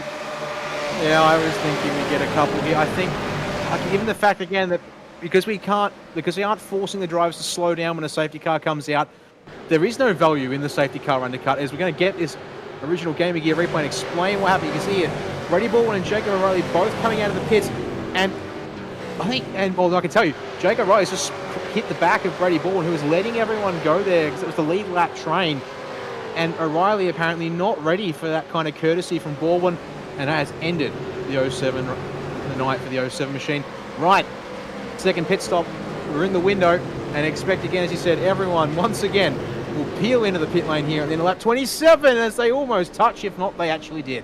Well, roll the dice. Who has saved enough fuel? We've got no idea, but these pit stops will tell the story. You can fill this thing and get home from here. This is the second compulsory pit stop of the night. It's already cleared itself now. By the way, I had a quick look in the background. Jacob O'Reilly was on the same lap as Brady Baldwin. They were both one lap down, and they were both obliged to let that train go by. Race control's not going to look too kindly on that. Yep, there's a couple of cars that have stayed out. Well, in fact, O'Reilly in the 222 and 143 Jordan Ross in the Synergy Sim Racing entry. Going to try and get some laps back here. We've also had Brenton Hobson drop out and leave. As they're about that, as they get the race off pit road, going to get away now. And the biggest winner of them all from P5 to P1, oh sorry, it was P4 to P1, I think, going to be Jared Filsell to the front. Oh, we've got a race on our hands, folks. I just saw someone in YouTube land say, I'm out of popcorn. We're only 28 laps in. We haven't hit halfway. He's out of popcorn. I'm out of breath. We've got half a race to go yet. We haven't run 125 clicks at this point in time. We're going to try and grab some interviews. We'll have at least one driver on standby to at least have a very, very quick chat to us at the end of his race with how things have gone. And unfortunately for you, Dan, it is going to be your teammate that is in things. But at the moment, we'll settle things down. We'll give you an update on the race orders that currently stands on that timing tower. So Jared Filsell was Jared Fuel Cell and had saved the most fuel. Job Stewart jumps to P2. Jake Burton's done a reasonable job and still sits in P3 from Jake Maloney from Madison down. James Scott jumps out of nowhere. He jumps out of absolutely nowhere to sit 6th now. He was at the back end of the top 10. He was 9th on their way in, now sits 6th. So he's recovered a reasonably strong night as well. Greek Galt and Rivera are pushing on quite hard. They've dropped a few spots as a result. 7th and 8th on the road. Griffin Gardner and Rick Kuznetsov. That's your 10 as it currently stands. And Dan, let's go ahead and have a quick old chat with Tyson Broad, who's not had the greatest night at the office. No, he hasn't. Sorry about that, Tyson. I get the feeling, well, Scott likes to say if I'm in the commentary box and one of you guys are out on track, it's not a good night for you guys. Unfortunately, you were slightly aware things might be a bit of a handful tonight, and it looks like, Gremlin's outside your control. It seems to have gotten the better of you. Yeah, that's WA internet for you. Yeah, obviously not ideal having the same dramas I've known about for definitely the last week. And yeah, it happened once under safety car, and I thought, okay, that might be my joker out the way, because normally it only happens once in a race. But then it happened under green flag, and I'm like, yeah, it's probably not the safest thing for me to be out there with internet issues for other drivers, especially seeing as though that I've only just started my run in this championship, and the others are 5 rounds into it. Yeah, indeed. That is a good point you make there, of course. And I think, as you said, yeah, you're coming in obviously late to the season, unfortunately, thanks to withdrawals elsewhere. And I guess, yeah, so it means that championship's going to be hard to talk about. But I guess, what does it mean for you to be able to get a chance to try and get out here and get some laps on the board, although cruelly denied here tonight? Yeah, it's just sort of measuring my pace against this field round by round and seeing whether or not I'm going to improve. I felt as though tonight was going okay, given my relative inexperience in these cars. Hanging sort of around the mid-30s, which is sort of what I expected. And then obviously the internet take it away. Well, unfortunately, that's going to have to do us there for tonight, Tyson, as the field's about to get back racing here once again. And thanks for having a chat with us, and yeah, fingers crossed we'll have a better thing, or better prospects in the next round of this series. Thanks, guys. Well, there we go, Scott. One final OG Gear replay here under yellow for us to have a look at, which is that little brush of the wall you picked up about now 10 or so laps ago, I think it was, for Jared Filsell. Actually, looks like he might have escaped with the skin of his teeth. Well, you know who he's got it sitting in that chat room talking away with him and giving advice and working with them to work on that setup. It's Shane Van Gisbergen, and Giz is quite good at getting up against walls. Maybe you learn that from them. Maybe was Jared that actually taught him that trick. We'll never know the end of that story. Maybe that's something to keep in the back pocket one day. But it's going to be a restart here, and we are coming to the conclusion of lap number 29. That is going to leave us with 35 laps in the tank. How much is going to be in the fuel tank? Did Jared Filsell underfill that car to get track position? I don't think he would have. I think he saved that much because you want to go green as hard as you can from here. This is going to be a big, big race from here to the flag, if it's going to be from here to the flag. And Filsell's got control of the field. It's gone. Here goes Jared. So he's launched it nice and early off that last corner. And now cutting his way through the front of things as well in terms of the fuel strategy. It's going to be Joe Stewart who follows him, and Jake Burton sits in third. Who is going to have the opportunity when we get to the flag tonight? Who sits on the podium? Who is going to make a win in this thing? Who will pick up and make a point, and who's going to fall by the wayside? Because the fuel games, they're all finished. Well, the thing is, I wouldn't say they're finished. I'll have to finish crunching numbers for you here in a little bit, but by saving fuel and taking less fuel, so far in this race, drivers like Jared Filsell, they might have to owe that back to drivers who have taken more to be able to commit flat out, and that will probably crush this group together. Being told also keep in mind the weather looks like it's on its way down still in terms of track temperature. Yeah, it's a little dip there, which I wonder if that was qualifying early in the race, but now it's slowly starting to come on down. There we go, Grid Gold and James Scott. He's throwing it straight back into it here, and they will almost brush on the exit of the penultimate turn, and then a second brush in the final turn as the number 7 tries to hold up the 088 on the way in. And what this has done is it's just about broken the toe of the pack up ahead. In fact, I think it has broken the toe. At the moment, James Scott is going to go very defensive on the run down to turn number 1, and he has to. Needs to hang on to that spot as it currently stands. Doesn't get good drive, though. And now it's going to be Greek Gold, who's just about tapping out a little bit of music on the rear bumper of James Scott's Commodore.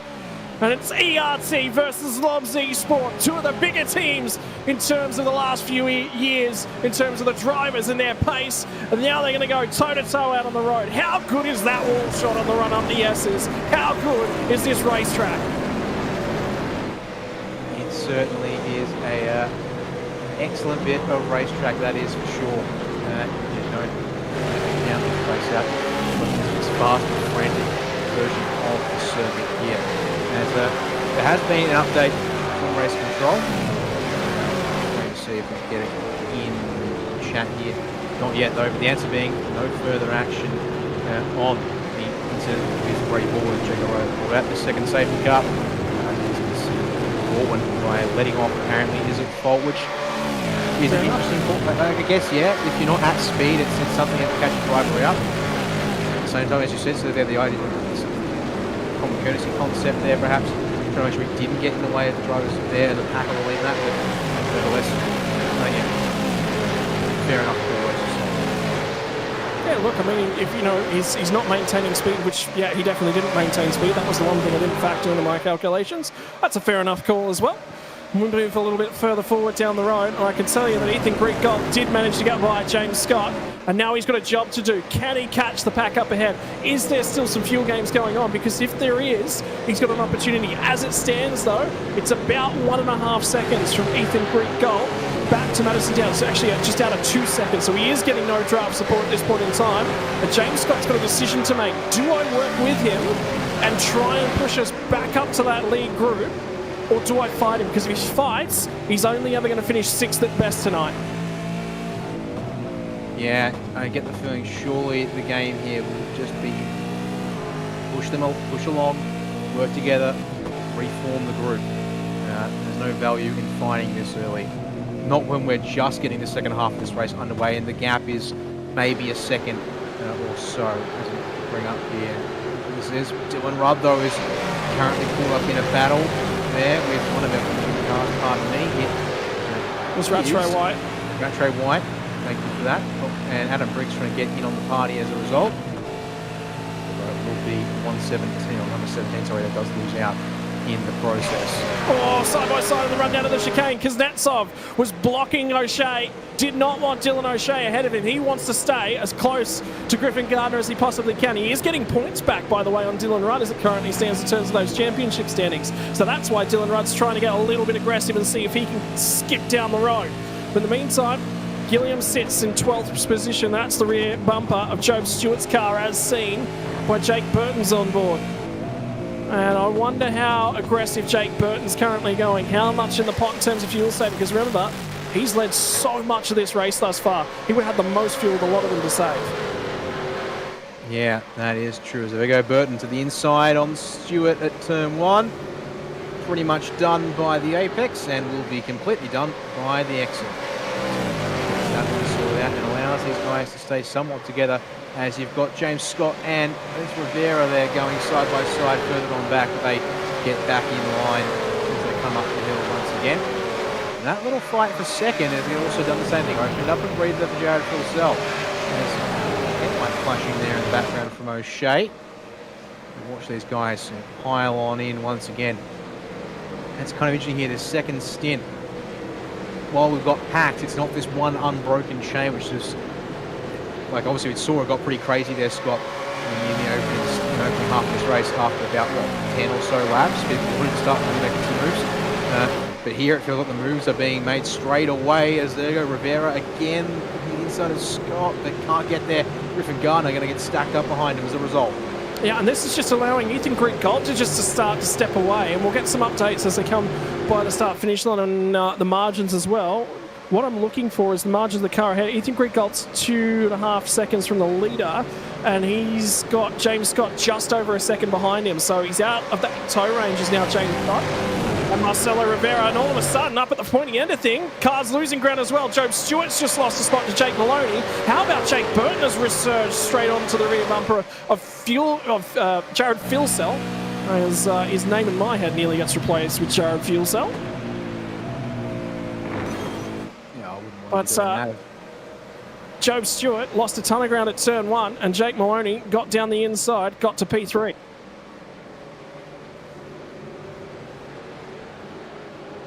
So remember how you said that Dylan O'Shea was flashing some headlights? Reasonably tame looking pass there from Andrew Gilliam, I'd say, and keeps Kuznetsov and Gilliam together in the Gilliam Esports duo, so not surprising that it was done. Nevertheless, they will have to carry on racing there, and O'Shea will have to try again. I mean, it does get him further away from Griffin Garner, and he can't assist 9.5 teammate as Madison down a lunge and a half on the anchors into the first turn, but I think on this occasion, has to get pulled up and can't clear Joe Stewart this time, who will then just get back in front, swinging around into turn 2, and now has to try and get a run up to get away from the number 1 machine. Does have the space to do so now. There's a gap to Maloney in front. Question is how much time can he afford here? Inspect most of the time. There you go, Scott and Rivera in the background. Side by side, not quite though, as they make it into the bus stop, but again, just more of that forcing this as a defensive line. It's going to slow down the lap time for the 088. Give Griggold breathing margin. And it's back at the front of the field. They've caught up to Philsell once again. Yeah, they have, and I was just keeping half an eye on, by the way, Ethan Griggold pulled himself back in. 0.3 of a second on that last lap. He's now within a second, so he's getting tow again. So he's surged all the way back up. Now the next one that we're looking for is James Scott. What does he do? Because at 1.6 seconds behind Ethan Griggold, that's very, very important. If Griggold gets to this next pack and stalls out a little bit, and James Scott can keep making margin, well, James Scott might actually have good tyres when he gets there. As I said, it's going to be another important factor too. Decent temperatures, as we said. Left side, you work them harder here. And you need to have decent left front on you. But when you get through turn 1, carousel on the final turn, so you need to make boost. You have that underneath you here as this race ticks on. Especially now, basically, they're all pretty much committing to a 38 lap stint here, ideally without stopping again, to keep it all in perspective. Now, of course, there was a lap there or 2 under safety car, so it's more like 36 actual racing laps, but still over half the race distance. On the single set of tyre spot, and the track temperature is still hanging around 44 degrees Celsius. Yeah, it's dipped, but then it's sort of maintained since we've got there, and Marcelo Rivera's caught up once again to James Scott, just sitting casually by. We keep our eyes on these two sorts of margins. Oh, and keep in the back of your mind as well, as we cross the start-finish line this time by, there's still 27 laps left to go in this race. There is a hectic amount of time. We are still at 25 to go.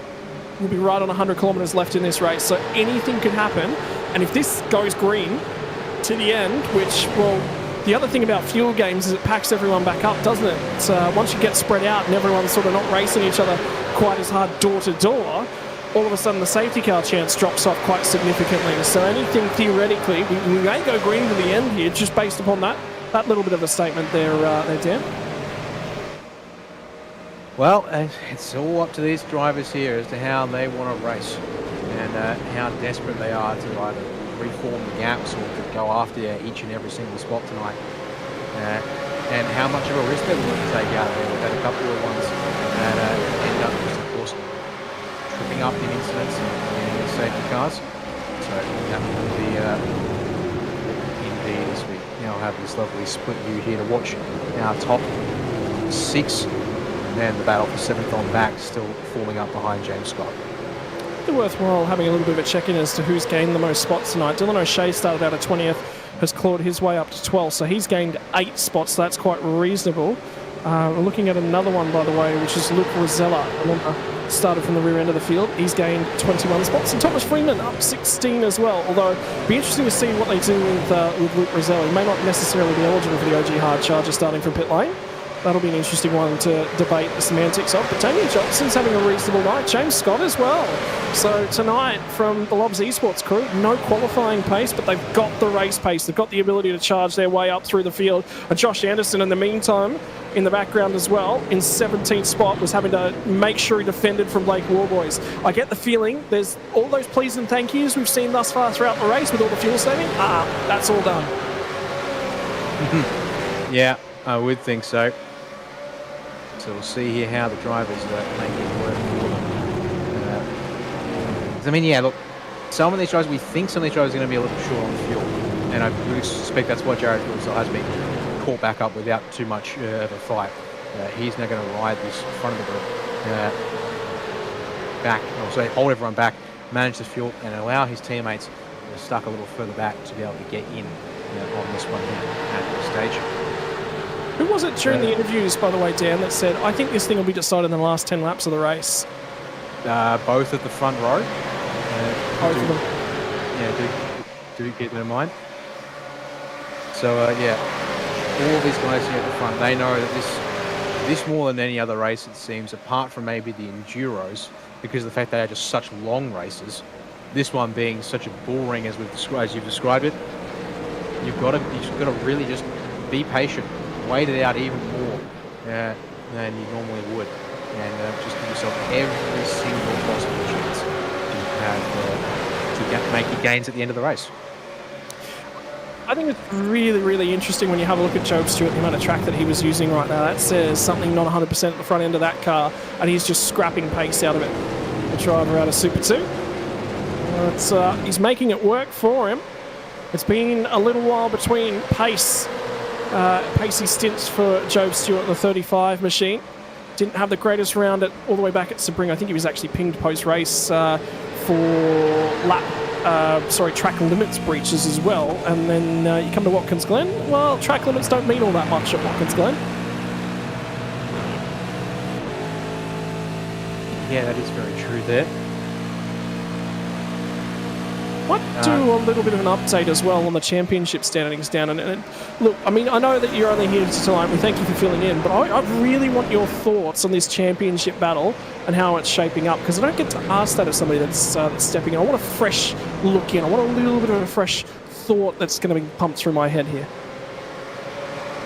Interesting point that you ask. I mean, look, for me, obviously, the big thing is that this season, with the way, the chaos and the carnage of our big one at Sebring to start the season off. Of course, that was the thing that really threw everything from such a massive pivot. We are now starting to slowly get to the point where you could say the order based on the pace otherwise seen this season demonstrate. It's starting to show now as we get about halfway here in the season, of course. But we're going to feel those effects for another round or two, it seems, because the fact that Jared himself has been really strong. Now, in saying that, he moves up to the position of P3 at this time. And he's only 24 points off to lead the championship. So, odds are, if things stay as they are, roughly speaking now, give it the next round in, and he'll be right up then as his race results since round one would indicate where he's sort of at a pace, including everything up until that incident at Sebring has been. So it's one of the more dramatic starts we've seen to the Pro Invitational since the series has come into its inception, and the natural order is still having to be worked out here. But nevertheless, we are seeing some good racing, and it's a good chance for drivers to have made a bit of an outlier. It might be drivers that potentially who, might have been close to the cut line at 20, be a little more solid as things stand. We have a look at here points and what they're gaining tonight so far for the drivers in and around the top 20. Yeah, and that is the battle for the bubble. Remember, top 20 get an automatic ticket back next year as the battle starts to heat up at the front end of the race. Sean McNamara would be in just from Hayden Veld, would slip just on the outside. So something to keep in the back of your mind. And Bo Albert, think about the difficult chance to try and qualify. Dylan O'Shea's on the outer looking in there as well. Imagine if Dylan had to go back through the qualifying series. That automatic ticket in this year, I think, is really giving him an opportunity to work on things. And by the way, all that hullabaloo that we were having about, 5-10 laps ago about will James Scott make it back into this draft pack? Yep, he's here. He's back inside. He's picking up that draft once again. So another stage, another stanza of this race gets written. We had all the action of the early race. Now it settles. This middle point of the race just draws on and draws on and draws on. And we're going to have 21 more laps left to run. Oh, and by the way, the battle graphic, it's immense. There's 21 cars in it. As has been told just for you, apparently. And that chat, that rings a bell. And the fact that it can go bigger. And I guess if you really want to play around with it, it should be considered a technical demonstration in name only. And let it be gone from the screens as soon as it appeared. As we'll focus back on the action here on the circuit. And curious to see here, there's a bit of a margin growing between Jake Burton and Joe Stewart in second place. As being told, listen in to Jared Philsell's number 94 machine. Still looking to save some fuel. And why am I not surprised with the driver who had the shortest second stop of everyone in the top 15 when they restarted, mind you. Also positions are very much moving around at this stage. Yeah, and have a look at the guy that's sitting in behind him as well. And Jake Burton's got an interesting brain about these sorts of things, and just the way that he is psychologically. Whenever I talk to him, I get the feeling that at this point he'd know exactly that Jared's in a fuel hole, and he would have been watching the attitude of that car for the last couple of laps, and he would be sitting here and going, you know what? Stuff him. If he's going to short fill, I'm not going to let him tow. I'm going to make him do all the work. That is just how Jake Burton's mind works. Oh, I mean, it's going to be what any of these drivers do. I think, also, to be fair, if they cotton on, and they will cotton on, they have, I should say. At this point, it's going to be well clear, as you said. At this point in the race, they will push Jared as hard as they can to try and get him to be a little tight on fuel. Now, curiously, I've actually just run some numbers on. Here we go. I like numbers. Give me some numbers, Dan. The interesting thing here that I'm seeing is that Philsell, even with an increase, I've actually had to try and increase the fuel burn from the low side estimate we gave earlier tonight to try and make this seem a little more marginal. Even if Philsell's burning 2.75 litres a lap and has been burning that every single lap of the race, he's still got 64 laps of fuel. And he had enough to get to end of lap 64. So what that says to me is, now maybe I need to increase the average burn so you can account for the laps where he's been pushing a little harder. I think I might even want to do that and just see if it ticks under. It does tick under, so yeah, that's going to be interesting here. Let's see if I'll share it to you in a second. You can have a read of it, how the number's going to play out. A couple of drivers, if their average burn is more like 2.8 litres a lap for the entire race, a little possibly in trouble. But so far, so good, it seems. Interesting to note as well who the first drivers are that are outside of that first train. So Kurt Stenberg's the last driver effectively in the lead train, and he sits in 21st. Scott Gamble sits 22nd on the road, and he's then the leader of this second train of cars. But these guys are not attached to that lead group. Think about things we talked earlier on in the night when we saw a couple of slowdowns starting to come through for drivers who cut their way through the bus stop chicane, didn't quite necessarily take the right racing line, got penalised with that one. They dropped a fair way back, 4-5 spots in terms of things. Well, now if you've Scott Gamble, if you can just eke your way back up and back onto the back end of that train, and the sector times have not been good to him, by the way. He's lost a little bit of margin to Kurt Stenberg, and now Thomas Freeman's going to have a go at him. And prior to last round at Baref, these two would have been teammates, no more. Thomas Freeman's out, and he is a privateer, and he gets to the front end of this one. And have a look at Forza El Nabi. After a pit lane start, has cut his way through to 24th. He wants 23rd on the road. And I think he feels there might be somewhere to go. Made contact with Scott Gamble. He's made contact with the wall as well. He's rejoined. That'll be a safety car. There's no way these guys get through. The engine's blown in Forza El Nabi's car. The engine's blown in his night. And they're going to continue to pile in here. O'Reilly's involved. Serrano's involved. Brady Myers is going to be the next car on road that comes through. But there are 3 cars in the Esses whose nights are over. Oh, dear me. Brendan Hobson's is one of them. And at this point, they'll get through cleanly. And, yeah, O'Reilly actually towed immediately, which that might even see him flag down. He'll get a penalty next round for sure. But who takes tyres now? Who actually pit stops? Because if there's cars that are just at the back end of this thing, safety car will be called here in a few moments. Turn 1 trouble. Now there's going to be trouble at turn 1 as well. Who managed to get through? Oh, it's going to be Ethan Greengold, Madison Down, who are shuffling their way through. And now it's going to be called to the drivers that there is an incident through the Esses. They need to be careful. And they're going to see the stricken cars all over the racetrack. They're still going toe-to-toe. And I think Greek Gold and Madison Down were trying to sort that one out on the road so that they've got that one all sorted. Serrano's still trying to go through. Safety car's finally called, so the field will get frozen. Oh, they waited a touch too long for me there, Dan. Oh, I was worried there for a moment because the cars were stricken in the S's. I was just a little bit concerned with the cars arriving at speed that could have caused more drama.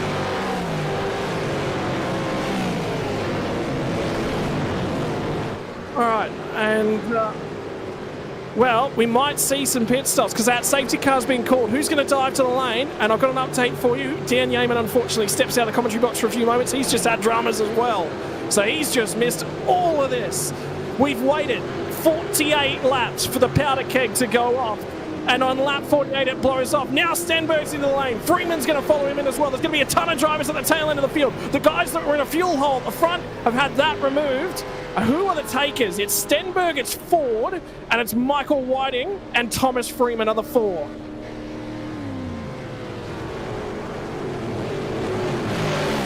And there was a redress between Madison Down and Ethan Greek Gulp, but it haven't been confirmed. It's been handed to race control. So this is the dive down the inside. This is what triggered it all. And it was just lucky that we flicked to this group.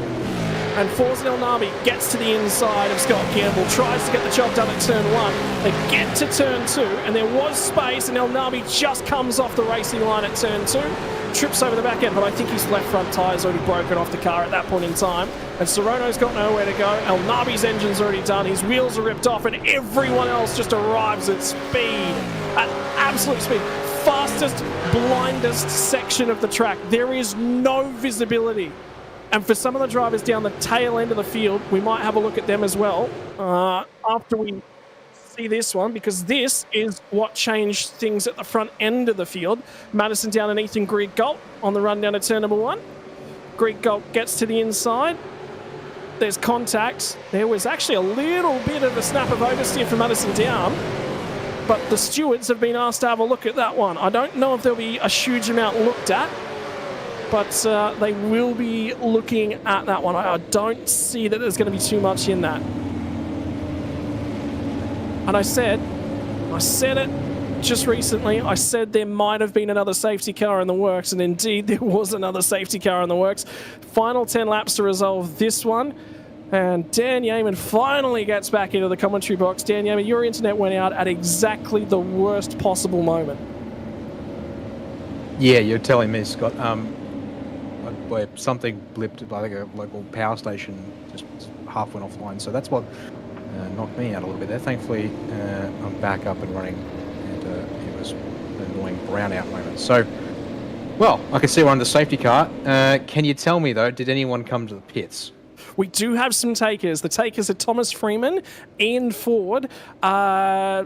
There was somebody else. Kurt Stenberg was in, and there was one more car at the tail end of the field. So there was 4 cars that took it. Michael Whiting was the 4th. Brian Borg actually came in as well at the tail end of the field, as is Brady Myers, and Andre Yusuf has also come to the lane now as well. So there was a few more cars than we initially saw. A few of them were not necessarily in sync, and Jordan Ross is going to come to the lane as well. So updating the cars of the pit: 47 Stenberg, 115's Ian Ford, 49 will be Thomas Freeman, the 951 should be, I believe, Sean McNamara, 025 is Michael Whiting, 017's Brian Borg, 22 is Brady Myers, 900 will be Yusuf, Andre Yusuf, and the 111 will be Teo Sorono, I believe, as well.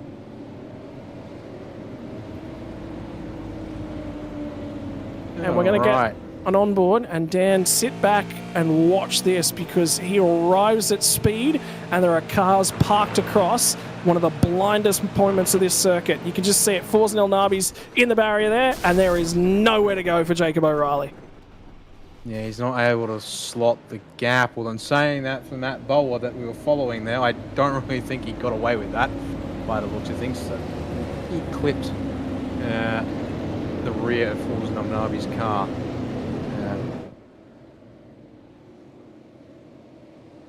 So absolutely bedlam there. And that was separate to what I was calling as I was watching the race, which was, yeah, trouble, but a little bit of drama at turn 1. There's, I think, with people realising there was multiple cars parked out. Well, for Madison Down, he tried a lunge on Ethan Grigol, and at turn 1, as a result, he bombed it. And he did throw it in so hard, though, that it tripped him up. As we're going to go back and have a look here at Forza El Nabi.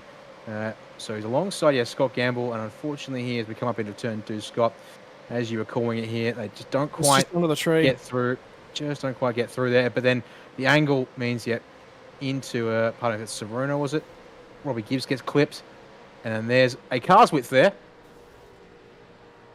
And there's half a car's width. The track was effectively blocked. Anyway, we are moments away from going back to green flag racing. The safety car is in pit lane. Jared Filsell has got the lead of this race, and there will be no more fuel saving from here. They have absolutely got enough fuel.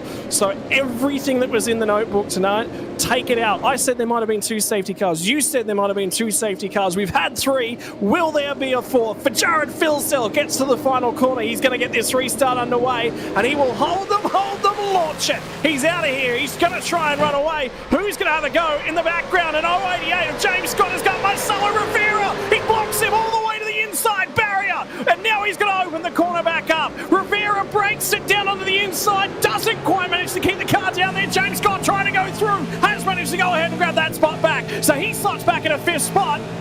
And now he's looking real pretty as James Scott, because he did not get qualifying right. Does not matter. They pay the points at the end of lap 64, 16th on the grid. He's in a 5th. Yeah, it's just an unexpectedly bad qualifying number. The 088. Funny enough, there was on that restart, he tried to jump it a little bit in terms of working with Phil Sol, perhaps, in terms of communication as to when Jared was going to go, and then got caught up in behind. Pardon me, it was in front of him at that restart. And so Rivera, a little bit back, is able to see. Oh, here we go. To the inside, Madison Downs just dived it down to the inside of the 93 machine and Griffin Gardner. So they're going to go side by side on the run of the final corner.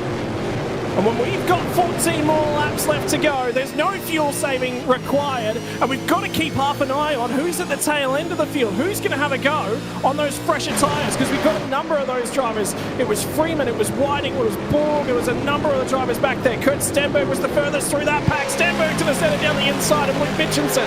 He picks up a spot. He's back to 23rd. He pit out of 21st, so he's only 2 spots down on where he pit out of, and now we'll keep an eye back up towards the front end of town, because this thing We've sat on a powder keg all night. It's been a couple of sparks. It's gone off a couple of times. The racing is not done from the bullring round of the season. Once again, a leading pack is breaking away. In fact, the top 15 by the looks of things there. We've got Anderson leading the next train of cars. Already starting to fraction. You can even say at Madison down, there's a bit of a gap. So the top 6, then 7th through 15th, and then 16th on back at this stage. For those drivers there in the back half of the 10 and just outside, they're going to surely need to be willing to work together, trying to have a chance at things further up the order. And indeed, the drivers here who were a little tight on fuel before the safety car, yeah, forget about it. They're good. They'll be happy. Mainly, I didn't get a chance to share it with you. In fact, I want to, for the sake of the discussion, I'll share it with you, Scott, and so you can have a read of this. The big one was that according to the numbers, Jared Philson could have maybe been a lap short. Oh, well, he's not anymore.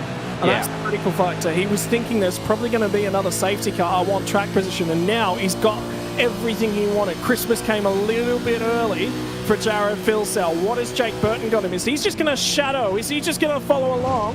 When does he pull the trigger? Joe Stewart's back to 3rd spot as well. And he starts to close in. And do those exploits in the real world, does a life of racing really start to add onto the experience counter? Joe Stewart will tell you, yeah, absolutely it does. But sim racing is just another thing entirely. He's got an opportunity tonight to put one foot on the podium. Can he make sure that he does that? Can it be the top step of the podium? Because this one is not decided. At the start-finish line, we are going to have 11 more laps left to run. We are going to have about 43 kilometres left in this motor race here, Dan, and there is everything to gamble for. You need to obviously make sure, though, that you finish this race. There's no good in going for something early or even going for something at the end if it means you end up in a world of hurt, as we are seeing some messages from race control here. And first up is Fulton on Navi. Drive through penalty for him, although being in the pits probably won't do a whole lot at this stage. That is Scott Gamble, but critically, the one that is now on the screen, 5-second post-race penalty, Madison down for contact with Ethan Grid-Gold on lap 48, right before the safety car was called. As we saw there, way in the background, Thomas Freeman almost up against the barrier, fighting for a spot towards the back of the field, I think it was. Is that what you spotted, Scott? Ian Ford, Thomas Freeman and Sean McNamara were just about 3 wide on the run down in the bus stop. Kurt Stenberg on those fresh tyres. Well, he hit out of 21st spot. He's back to 21st right now. He has got the freshest tyres by a long shot over everyone that he's in around. He could make hay. He's not going to crack the top 10, I don't think. I think he's going to run out of time, but he could advance himself 6 or 7 spots from here. It's all gain from now for Kurt Stenberg. But the key factor that you were talking about, 5-second time penalty. Car number 1 for contact with car number 7 on lap 48, turn 1. Madison down, 5-second penalty. Yeah, it was big send. I think he tried giving the spot back, but there was a slowdown inflicted on Grid-Gold. He's now got Andrew Gilliam trying to apparently even up the dents on that Willian Esports front bumper, but Grid-Gold's going to roll out of it there, looks like a little bit, and nope, my apologies, the angle misled me for a second. He will most definitely stay in front there. It's going to go to one more OG Gear replay. Well, I say one more, it's not likely to be, this is what, I saw it for a moment whilst we were worrying about, 3 cars, piled up at turn 2 in the Esses. Madison just trying to get any extra spot he can. It's no good because there you go. James Scott gets a spot, 2 spots for free. And so will Rivera, so will Gardner, and then does try and let it go. As a result, checks up a Gilliam there, I think it is, in the process. And then, slowdown's still here. They just sleek between El Nabi and Hobson there. That was risky too. I do wonder... There is a slowdown penalty. For those of you who are wondering what Dan's referring to, you've got to get back across the curbs by a certain point on this track, or there is a slowdown penalty. And I thought that Ethan Grid-Gold had cleared that. So it was actually the 2 stricken cars on the track that forced the checkup. There was no slowdown penalty from what I know. But Kurt Stenberg was on the move as it currently stands. He's now up to 20th. So this has worked out to the tune of 1 spot right now, and everything he gains from here is a win. We're under 10 laps left to go. Jake Burton, Ethan Grigalt both said it's going to be decided in the last 10 laps of the race. The problem is who has the tyre underneath them to make the move. And by the way, keep our minds on inside the top 20 from about 12th all the way back to 17th. The cars are nose to tail. There is nothing between them. You thought this was close up the front. The guys back there are even closer. There's been some kind of scuffle at the back of the field heading in and around the bus stop, including a few cars like Tom Freeman. I was going to try and see if I can figure out. Well, it also involved Brian Borg, I think. Yeah, either some kind of maybe a slowdown or something, perhaps for Thomas Freeman. They check up big time. It is right towards the back of the field, all it was.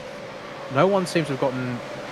Oh, there was a bit of a touch between Freeman and Borg on the exit of the carousel. On that I'm sure we'll get an OG Game of Yuga replay to tell the story. And indeed, it's been called into race control, so there was absolutely some contact of some description at the tail end of the field. And for a number of drivers right now, Luke Rosella's at the back end of the top 20. Remember, Luke Rosella from the Red Bull Ring had to start the pit lane this time this round because of all the incidents he had. He's had another one there. There's also another update that's just crawled onto my screen. It was for Josh Anderson. It was an overtake under the safety car. So something went on there. So this is the Game of Gear replay for the contact of the rear bumper of Freeman. And then it was the turn back in because he was trying to get back into that slot where Borg was. And Borg was already there filling that vacant spot. And I do wonder whether that we'd need to keep half an eye on. But yeah, there was a overtaking under the safety car, which means that Josh Anderson has got himself a drive-through penalty. So that's going to change his running spot, and he currently sits 16th on the road. So for everyone behind him, another freebie. Yeah, it's actually annoying because I can't go back and see exactly how that happened there because unfortunately, it was out of the session. So I'll have to get someone to tell me how many spots he gained and everything like that. But 4 spots, I'm being told. Oh dear, that's not just a small issue. That's a big mistake there. So get through everyone there, and I've been told it'll be very obvious when safety car is called. Yeah, maybe now everyone's on the anchors. Oh, hello, Sorono there, I think it was, trying to get through. And get us on track, and everyone's cruising at this point. So yeah, definitely under safety car at this point. So, and we're being told, yeah. So trying to get back to where he was, it seems. Yeah, he's gone off the road on his own volition. Mistake at the bus stop. But you can't do that without being told to do that, and that's what the race controller are not happy about, because it's safety car positions field is effectively frozen. You'll get it back eventually when they get the opportunity to, but they have to assess that before you're allowed to do that. So that will be what that one's all about. But in the meantime, up at the pointy end of town, there's just small margins between a number of cars. Then you get back to Griffin Gardner. He's just outside of that draft window now for Griffin Gardner in an 8th spot. And Ethan Grigalt sits 9th. And he's now out of the draft range as well. Dylan O'Shea's made his way inside the top 10. O'Shea, in the community, known as the Malayan driver. He's aggressive. He'll get out. He'll block. He'll dive bomb. He's not afraid to trade pain. Sometimes it doesn't work. I think back to Sandown last year. He finished on the podium, and then all of a sudden it was a safety car procedure infringement that unfortunately robbed him of that one. So it worked back then. For the driver of 9.5 Sim Sports, he's made his way back inside the top 10 as we look a little bit further down the road as well. Staying out. He's probably got at least, well, he has to either come in this lap or the end of the next one, I would think. Before that penalty becomes a disqualification from the race results automatically. So we need to get that one sorted out promptly as, in all of the chaos, all of the madness, the laps tick away. We're on lap 60. It's 5 to go, or less than now, for our leading field here, Scott, as they enter that inner loop chicane once more. We'll see if anyone going through that stage. Not yet. We see if Kurt Stenberg is going to have a run perhaps further on back with those tyres, as you said. Just doing some math on where Madison Downs sits right now, and if he was to grab a 5-second penalty as it stands, that'd drop him to 15th. he'd lose 8 spots. 8 spots from a 5-second penalty right now, but this race necessarily isn't over. At the front of the town, they're all sort of still nose to tail. Not much you can really do up there. Ultimate corner. Contact as everyone's still squabbling, and Hayden Bell's straight in a little bit of pain, as is Bo Albert, and Blake Warboys is getting involved as well. And it was because Kurt Stenberg got that fresh set of tyres on. He's cutting his way through the field. He is now up to 17th position as it currently stands, and I think that we finally saw Anderson sidestep out of the train and serve his drive-through penalty. So that one is now served, and Luke Rosella will be the next car on the warpath for Kurt Stenberg. But we look back towards the front end of the field, and we keep our eyes on this one, because this race is going to be decided inside the last 10 laps. This race is going to be decided inside the last 4 laps. There's now 3.5 laps left to run, and we are on our way back. When we get to the next corner, there's going to be about 10 kilometres left in this race, and time is running out. Jake Burton has led this race. He was on the front row, and he's just played shadow to Jared Filsell in the second half of this race. But could there be one more sting in the tail? Maybe. There's a bit of a headlight flash from Jake Burton. I'm seeing further on back contact actually between Brady Myers and Scott Gamble. This is way down in 22nd place between those cars. It's going to see the 543 lose a spot to Myers. Damian Johnson gets a run and gets a spot out of it. Is further up, if you can see, they've got side by side, and there's Richardson now inside of Gamble. Should have that spot done on the exit, and Ryan Moore going to get the opportunity to have it high in as well into the Esses. Coming up the hill, doesn't quite hold the tight line, but can't get past Gamble to slot back in front as Stenberg and Rosella, I should say. So this is the 16th place now, so Stenny continuing to make places.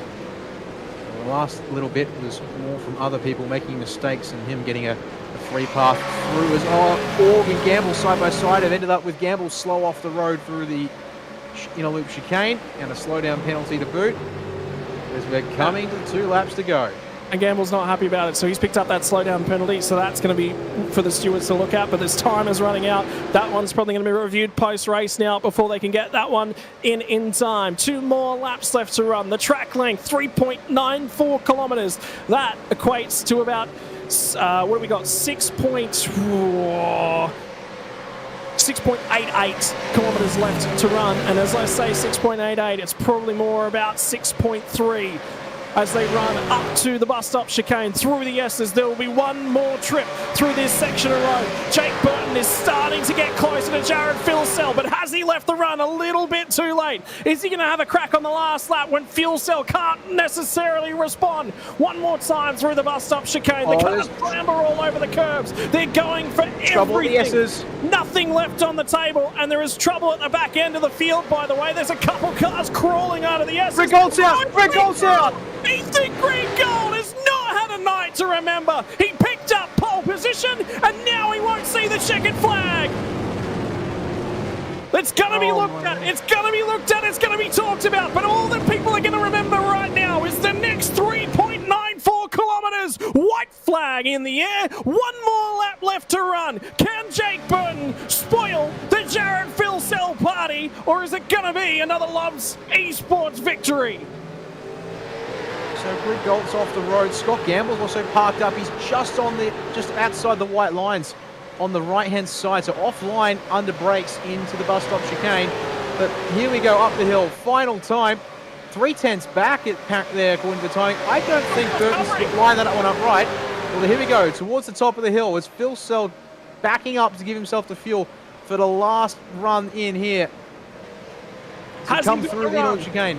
Bus stop chicane in through the inner loop. Now it's onto the outer loop. They're going to have 2 more corners on the exit here, and Jake Burton is just a little bit too far back. The 94 machine was supreme last time out at Jerez. He's going to make it 2 race wins in a row. You think it's not quite done. 2 more corners. They're running out of time. Jake Burton squeezes in, gets closer, but he's too far back. And for Jared Filsell, Philsell didn't qualify well here tonight. Does not matter. Puts another ticket into the victory box. And for Jared Philsell, he hunts down a championship lead. He gets close. Jake Burton's home in second. It's going to be Stewart home in third. Maloney in fourth. James Scott fifth, with a phenomenal drive back to fifth place. Marcelo Rivera home in sixth. Madison Down finishes seventh on the road. But now we wait. How far does he fall with the penalty? He'll fall to about 12th place, which is just in behind Dylan Rudd, who'll move up to 11th spot. But Jared Philsell took a risky gamble at that second to last safety car. He took a little bit less fuel than everyone else, and he got track position. And track position was all that mattered. Well, props to Jared there for making that strategy work. And sure, the safety cars might have helped a little bit there in getting him what he needed, but nevertheless, get to the front, control the field, and be in the spot that allows him to make sure that he's across the line in the first place. Yeah, that last 2 laps, or the penultimate lap, absolute chaos further on back. And also the fact that message from race control went through in game. Brendan Hobson actually went out on circuit again after being cleared off the circuit from the big one that brought out safety car number 3. And as a result, he has been disqualified from the race results here tonight. So that will send him tumbling down the classification behind everyone who has finished here tonight. Well, keep an eye on him. He did have some fuel left to save, but safety cars will allow you to save a little bit of that gas. He's cough spluttered and just barely got home, as racing car drivers tend to do. You only need enough fuel to cross the start-finish line. After that, not necessarily all that's needed in sim racing. You might need a fuel sample if you're a real-world driver, but for Jared Philsell, you get to celebrate just a little bit here tonight, I think. And yep, the celebrations are starting for the driver of the 94. He's going to go back-to-back. Wins it at Jerez, wins it here.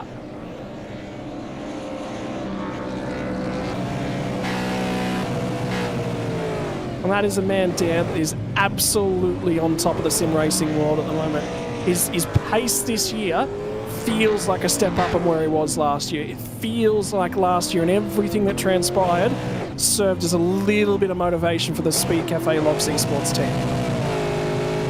I'd have to agree there, Scott. When it comes to this car, short of issues and errors and stuff, whether it not necessarily even be his, but just incidents that gets caught up in, doesn't seem to be anything that can stop Jared when he gets behind the wheel of that number 94 machine. And even here amongst the very best. Maybe a bit of a gamble on fuel for sure, but worked out perfectly in his favour. And then, to be honest, didn't even look that under pressure, it seemed, by the time we got to the end of the race. There's going to be a little bit of post-race, having a look at a few different bits and pieces. But remember how there was a little bit of chatter about something going on and around Thomas Freeman, Brian Borg and Sean McNamara? Yeah, that's sort of interesting. So gets to the back of Brian Borg and spins Borg around, and then McNamara gets into Freeman, and then that's broken a wheel off Scott Gamble, which gets into Michael Whiting, and then I think that's what kicks everything else off. So Scott Gamble's not going to finish this race. Yeah, no, he didn't. He was stuck by the side of the road, and then Greg Galt's done it all by himself. He's actually clipped the inside wall going into the inner loop chicane, and then finds the outer barriers. Thankfully, that car well off in the runoff there, but nevertheless, that was the end of it all there. And as a result, these results towards the back half of the field might be a little provisional, and of course, there is that 5-second penalty for Madison Down, which at this stage can confirm will slot him into 10th place. He just slips in ahead of Andrew Gillian, but nevertheless, Scott, Philsell from Burton, from Stewart, your top 3 here tonight. I have to say also, Jared Philsell and Joe Stewart both up 8 spots to be where they are on the podium this evening. Is definitely a credit to them both.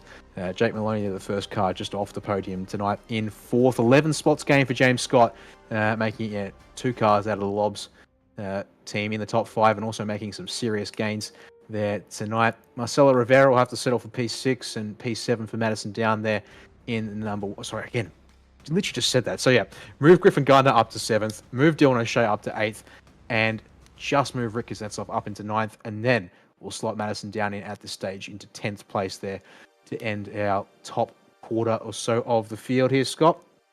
And then over the page we'll go to the next drivers. Andrew Gilliam will finish out of 11th, and confidence was there when I spoke to him midweek. Dylan Rudd, 12th spot will be enough, I think, to retain the championship lead, but that margin is starting to dwindle. Zach Rattray White home in 13th, another good result for him, continuing that progression for his driving this year. Adam Briggs from Kurt Stenberg got back to 15th. Destiny, that's +6 on where he was prior to that pit stop. He'll say that's a win. Luke Rosella from 16th, Blake Warboys and Hayden Veld at home in 18th. Brady Myers in 19th did respond late on. Bo Albert rounds out your top 20. We'll go over the leaf now to 21st for Ian Ford, Damian Johnson in 22nd. Luke Mitchinson will have a reasonable night at the office, not a great one. Sean McNamara, this is where all that hullabaloo was on the final laps of the race in 24th. Andre Yusuf 25th. Thomas Freeman 26th did slap on fresh tyres, didn't really work out for him. Brian Borg was the other driver that got involved in that one, and Josh Anderson after that late drive-through penalty didn't work out for him. From here, we get into a couple drivers that didn't necessarily finish. Whiting did actually make it back to the pit lane and drove through and crossed the start-finish line. I believe he's going to be a classified finisher. Do not quote me on that one. Ethan Grieg-Galt did not cross the start-finish line. In this series, to score points, you have to finish that last lap of the race. Ethan Grieg-Galt will chalk up another big egg in his points column. That could be crucial in the back half of the season as he seeks to requalify in for the series in 2025. Teo Sorono had an incident.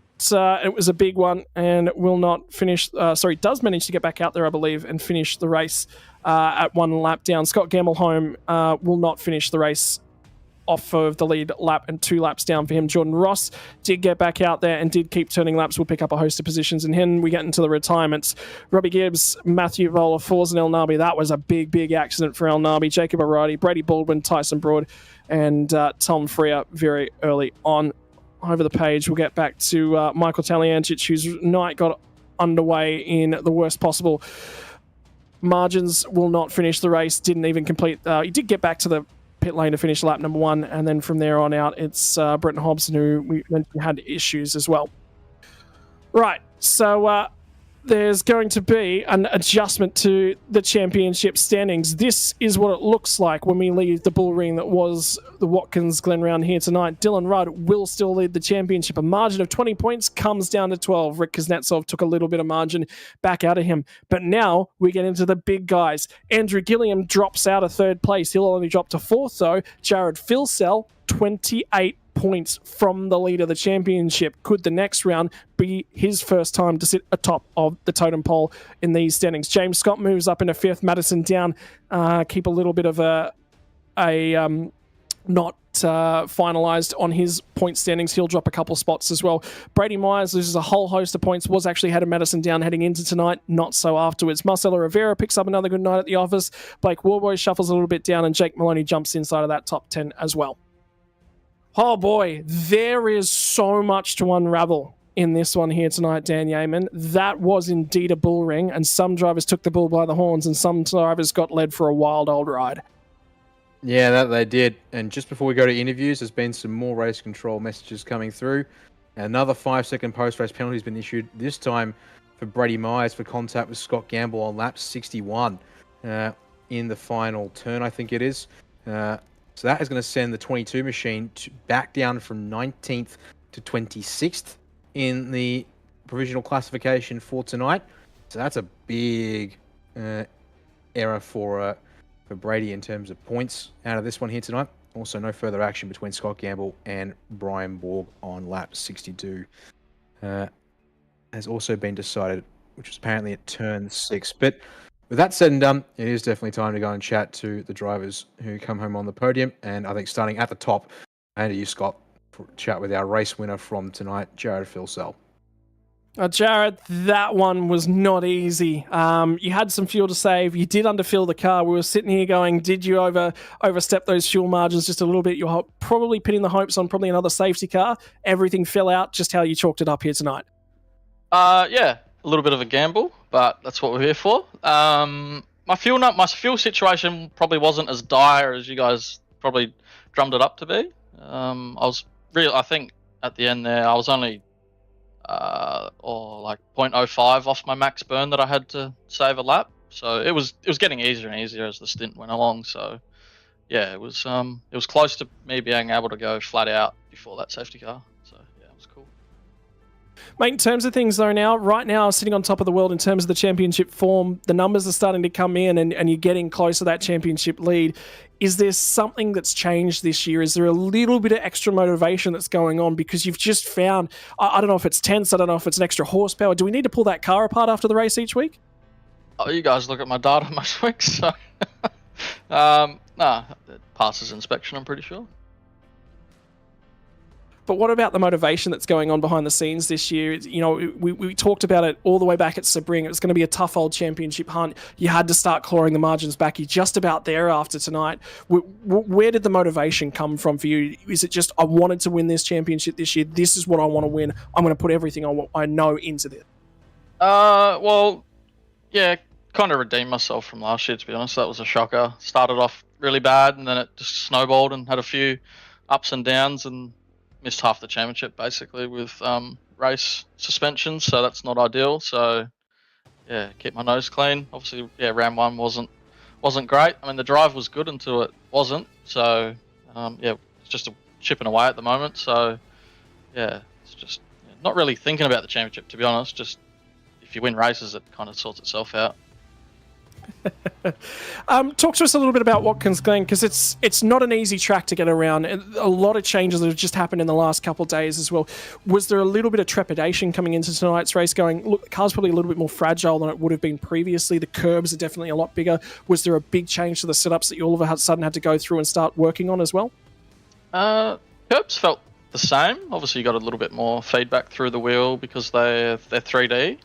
But James was picking up damage from the curbs, but he was the only one picking it up earlier in the week, so we didn't really understand that a lot. But yeah, we couldn't replicate it. He only got it once, so that's a bit of a outlier. But no, the car, yeah, I think it was okay. It felt quite nice. So but yeah, Watkins Glen, super difficult. I didn't make it easy for myself with qualifying. That I didn't intend on starting that far back, so yeah, just had to play it smart there. There's a bit of shenanigans going on at the start of the race, so it's quite difficult to try and predict what's going to happen when you're not in control, per se, so it's very difficult. Righto, mate. For another phenomenal finish here. 2 wins on the trot. Who are the people that you'd like to say a big shout out and big thank you to? Oh, obviously Speed Cafe, so hopefully they get some good TV time with the green-eyed monster out front, so that's great. As well as Ryko Performance. It's great to have them on board. If you guys want any setups for the V8, James, Luke, and Dylan will be building them this season, so you guys can go over and check those out. As well as HRS jumping on board, saving Luke's season, basically. He had a great race tonight, so it's nice to see him bounce back a little bit after being down in the dumps like I was last year, so hopefully progresses forward for the rest of the year. Mate, congratulations on another solid finish here tonight. It's been a pleasure watching once again, and we'll see you again next time out. Thank you. So from there, we'll take one step further down the podium and we'll have a chat to the driver who's managed to come home in second. Last time out, he was the hard charger. This time out, he started in second. He finishes second. He's having a chat to Dan Yeaman. It's Jake Burton. Yeah, thank you there, Scott. Well, Jake, it's been certainly a good night for you there. Unfortunately, not quite the top step of the podium after Jared got out there first at that second safety car stop. I guess obviously with the safety car tonight really dictating the strategy, because you all came in with those first 2 ones. How much does that make, I think for me, how much does that really make the tyre management a big thing in the second half of the race? Because that was a long stint to finish on a single set of tyres.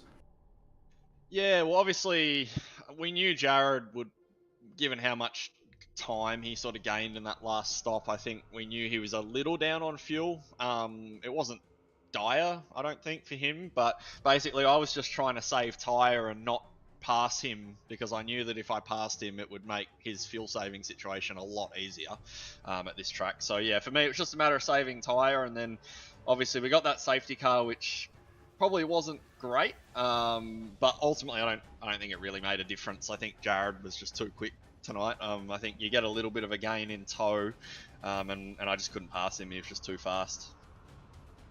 Interesting to hear that, though. Yeah, we were wondering if you were closing up and just look a little bit too far from our perspective as well on that final lap, at least when you were coming down the back stretch, as we see you on the slow mo here, at least. So I guess sort of. We've also heard from Jared as well. He had one of his teammates reporting some issues with the new 3D curbs here, giving a bit of damage, and also I guess that maybe comes with the damage model changes. How has it been, sort of having to really at least big update to the car, little update to the track, changing things around since we were here last time? Well, I was getting a little bit of damage through the chicane. Like, if you look at the front of my car at the end of the race, it looks toasted on both sides, but I honestly think it's all aesthetic. I don't think it made any difference to the aero or the performance or anything like that. I think they're just little knocks, but probably the one corner I found it difficult was the penultimate corner. You're sort of right on the limit of the gear, right on the exit of the corner, and you kind of exit up over that curb, and it just, some laps wanted to free up. It was always pretty catchable, but it in terms of tyre life, it was something you really had to manage, because especially following a car up tight like Jared, you couldn't really be too accurate, so you had to just be careful with how you got on the power there. But I don't think it was drastically different. I think the racing was still mega here, always is, and I hope we keep coming back here.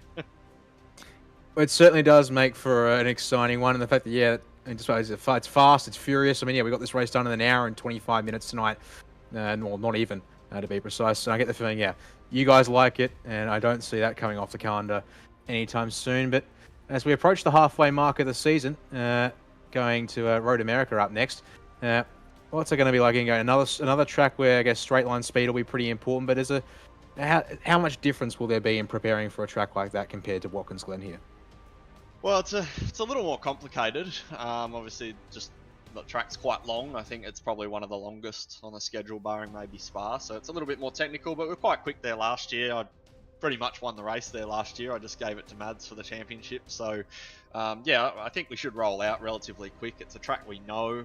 We've been to a few times, unlike Jerez, which was totally new for us. So I think we should be pretty quick. Excited for that one. It's another track that always puts on banger racing. So really, really excited to head there. I think the back half of the season, there's a few tracks which I'm not too excited by. So Road America will be a really good one for us, I think. Well, sounds like it's a good phase of the season then, in terms of, as you said, fan favourites in that case. Well, floor's all yours, Jake, to give us the shout-outs and stuff to help. Who helped you get it done tonight in the number 8? Yes, obviously a huge thanks to TTR. To be honest, this week I pretty much rolled out my set from last year and it felt quick straight away, but just having such elite teammates to be able to back to on a weekly basis is so incredibly helpful, especially when you have limited time. So huge shout out to the guys at TTR, and obviously to VRS. They've been a supporter of mine for a long time, and that support's extended to my real life racing this year. So huge thanks to VRS. I think they're the best in the game when it comes to data packs, analysis, and setups for the supercar and all the cars you can race here on iRacing. So huge shout out to them. Well, there we are. Second place, from start. Well, almost to finish. There was a bit of P1 in the middle there for Jake Burton, but hopefully a good night for him there indeed, Scott. And it leaves us one final driver on the podium to chat to back in the series tonight, number 35 of Job Stewart, who will now bring into the booth and hand back to you, Scott. Mate, Joe, that did not look like an easy night at the office in terms of things. You had to manage fuel saving, you had to manage the draft games, but you had to also be a little bit of an opportunist with being in the right spot at the right time. That felt kind of nearly a Formula E-esque kind of race. How was it from your perspective? It was pretty good, thanks, Scott. I was struggling a little bit towards the end there, but I was just lucky that I got into that position. Obviously, I took a fair bit less fuel than everyone in that last pit stop, so that put me in second behind Jared, and then was just able to keep with that top few guys, and then that sealed the podium. Mate, racing around here tonight, all of those curbs, the bouncing over the curbs, we've just seen quite a few shots of the cars actually getting airborne that we necessarily weren't able to see at full speed. The driving around here, you always feel on the edge of grip in this car, but more so I feel at Watkins Glen because you're also getting all those curb impacts, mate, as well. Talk us through the night and just driving through the track. Yeah, for sure. Like the curves up through the first bus stop's pretty crazy, and then the main bus stop through the middle there's even more hectic. Like even when you're fuel saving, it still is a little bit unpredictable because you hit the curves differently every lap pretty much. So yeah, it adds a bit of uncertainty with that and makes the race a little bit crazy. But yeah, it was not too bad of a night from my side. Just qualifying in 11th, which struggled a little bit there, and then slowly moved forward in the race. But yeah, happy with the end. Mate, in terms of things, it's been a little bit of a wild, tumultuous year just for you and the team and everything that's sort of going on in the background. Is this sort of a bit of redemption? You've been lacking a little bit of form, a little bit of comfort, shall we say, in everything that's sort of been going on tonight. You just go, man, it was just all about the racing. I got out there and that's what I had to give. And hey, man, 3rd place. What a night. Yeah, 100%. Like the Altus Australia thing that set sail last year was a great opportunity for myself and for a few others, but unfortunately that kind of fell apart with a few other guys leaving the team. But yeah, just me and Mike Telianich, I got to thank him so much for sticking by me and helping me through this journey. And after missing the last couple rounds, yeah, it's great to come back and just show what we've got. Mate, it's never an easy year when all of that goes on in the background. 3rd place here from Watkins Glen. Who have you got to thank for making it possible here for you tonight? Yeah, again, just thanks to Mike T for all his hard work over the past few years, recruiting me back in the Pursuit Sim Racing days and helping me up until this point. And just thanks to the Synergy Sim Racing guys as well for lending a hand. Mate, congratulations on a podium. You better go high five and shout out because I gave those guys a curse. So can you say apologies to them for me? Yeah, they were talking about that before the race, so I'll go tell them. We'll all catch up, I'm sure, in just a few moments. Thanks very much for your time, Joe. Pleasure seeing you. Final thoughts, actually, just before you jump out. Road America is actually where we're headed off in 3 weeks' time. How's the comfort levels heading into Road America? It's been a track that's been on the schedule for a fair while. You've got a lot of data to work with there. It's not one of those newer tracks. Yeah, for sure. It's definitely a track that's been in iRacing for a while, and Logitech series has been there the past few years. So, yeah, I think in that aspect, it'll be good to just go back there and start cutting laps, having done the track before. But also, it's like a completely different track to Watkins. Like the characteristics of the track, it's they got that long straight where you can draft up behind people, but then it's also a lot more technical than Watkins is. So, yeah, it'll be a completely different beast. Mate, like I said, pleasure chatting to you as always, Joe. Have a lovely night. Yeah, thanks, you too. Well, ladies and gentlemen, 3 weeks' time. Bookmark the calendar. If you didn't get through the entire cupboard supply of popcorn tonight, you got 3 weeks to restock. We're going to go racing once again for another action-packed night from Road America. And like he said, Dan, from Job Stewart's mouth, it's a little bit like Phillip Island. There's long straights, there's technical sections, there's uphill, there's downhill, there's the carousel. It's got it all when we go to Road America. I mean, yeah, you heard it from Jake as well. It's a track that at least he likes, and generally speaking, it's a track that has been around a long time, and as a result, and does work with these cars quite well. In addition, so yeah, as you said, plenty. As the two straights back to back there in the opening sector. The elevation change through the middle part of the circuit, as well as an even more straights, and they all go into solid overtaking opportunities with decent heavy braking zones, 90-degree corners. To really work with them as well, and of course that famous carousel section around the back of the lap to boot as well will test your patience on the throttle pedal and managing that left front there once again as well. Well, ladies and gentlemen, 3 weeks' time, Wednesday the 3rd of July at 7:45 p.m. Australian Eastern Standard Time. If you enjoyed everything you've seen here tonight, you're going to enjoy that. Jared Phil-Sell said he wanted to feel redemption. He wanted to redeem himself for everything that went on last year. And at one of the tracks, one of the circuits where things maybe come unstuck a little bit, could it be the redemption that he's been searching for? You'll find out 3 weeks' time when we go racing for the Logitech Pro Invitational. It's motorsport, but not as you know it. Test yourself and your everyday road car. Safe, affordable, but most of all, fun. And all you need is your daily driver. Experience the thrill of a sprint day. Race against the clock at a hill climb. Or test your reflexes with an auto test. It takes just 3 simple steps to get started. Get on the start line. Search Motorsport Australia Daily Driver today.